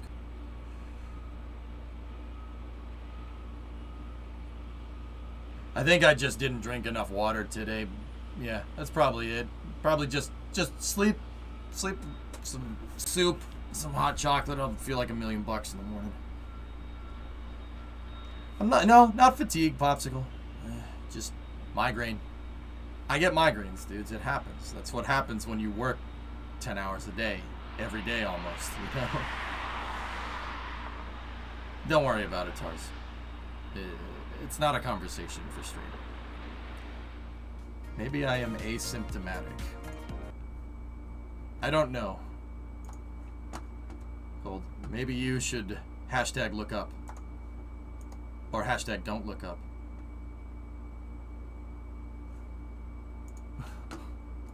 All right, here. Let's take a look here. So these pictures were taken by Starship Gazer here. What are we looking at here? What's the significance of this? Like,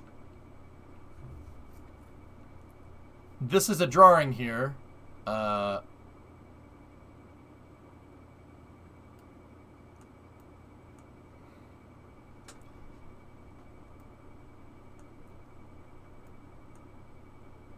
It's a drawing to see if it works. Fair. It's clearly to cover up a very rude piece of graffiti.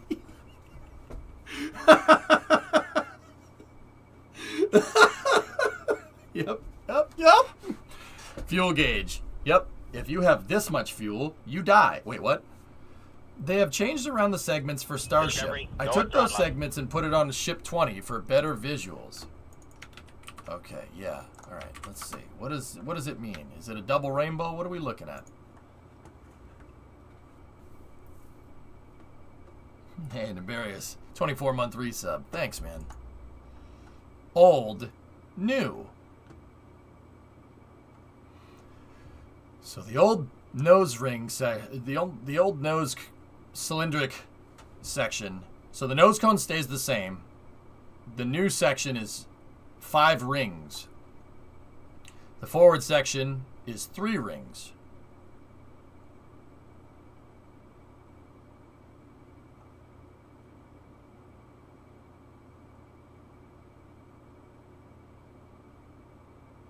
What the hell? How many rings is this? So 4, 8, 11, 15, 18, 20. What's this one? 12, 15, 20. So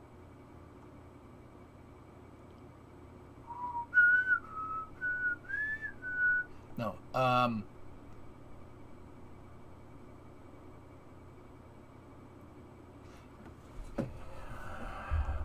So they added more payload bay space. So the payload bay is going to be bigger in the new design, right? From this, from that picture, right? The nose is 5. They removed the leg ring.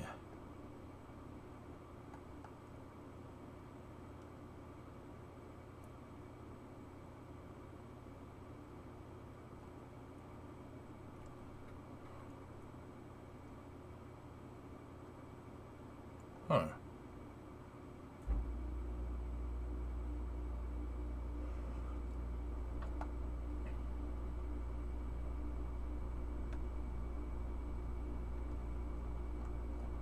No legs, no leg rings.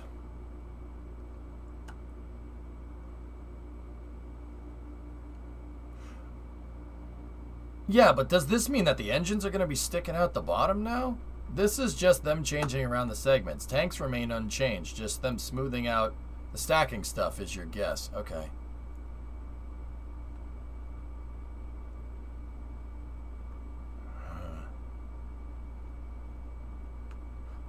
Yeah, they just integrated the leg ring section into the aft section. Probably, yeah. I think this is a manufacturing thing, Thomas. You're right. I'm pretty sure. I think you're correct.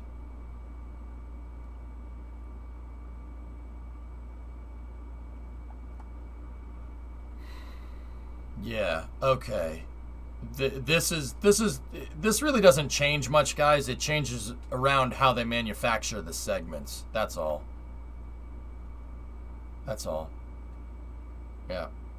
Yeah, they integrated the leg rings directly into the aft, removing one. Yeah, removing one stacking operation. This is, yeah, they changed the amount of rings up and down didn't change, and the structure of this didn't change at all. These starships are basically going to look exactly the same. It's gonna look exactly the same, and this is just a way probably to optimize production so they could put them together quicker. Thomas, yeah, I think you nailed it. That's right. Because I'm looking at it and I'm like, so they're extending the payload bay? No, they're not extending the payload bay. They're just taking a ring that was here and manufacturing it as a subassembly up here. So it's not. This is where it would join before, right? And now this with the triangular pieces is going to be right there. It's just shifting stuff around to be able to build these things quicker. That's all. Yep. Okay. That makes perfect sense, dudes. Yeah. That makes perfect sense. We got it. Cool. All right. Well, fellas, that's gonna do it for space news, dudes. I'm still not feeling very well. And then also removing some assembly steps by going with the smooth cone design instead of the panel cone. Yep. Mm-hmm. Yeah. Yep. What's the CMN layer? Common bulkhead. Poison. I think. Yeah, common bulkhead. Yep. But they did see the reason why I looked at that, Thomas, and I'm like, are they extending anything? Is because Elon said that they want to extend Starship the other day in an interview. I forget which interview it was.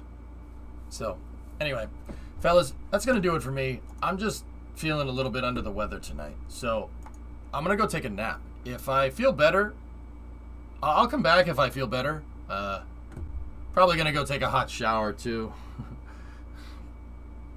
Freaking sauna. That's what I like doing when I don't feel good. I just go in a shower and turn the thing to the hottest setting, and I just don't even run the water, and I just sit in the bathroom. Hey, the sauna treatment works, man. The Finns have it right. So, anyway. Let's see who we can raid, fellas.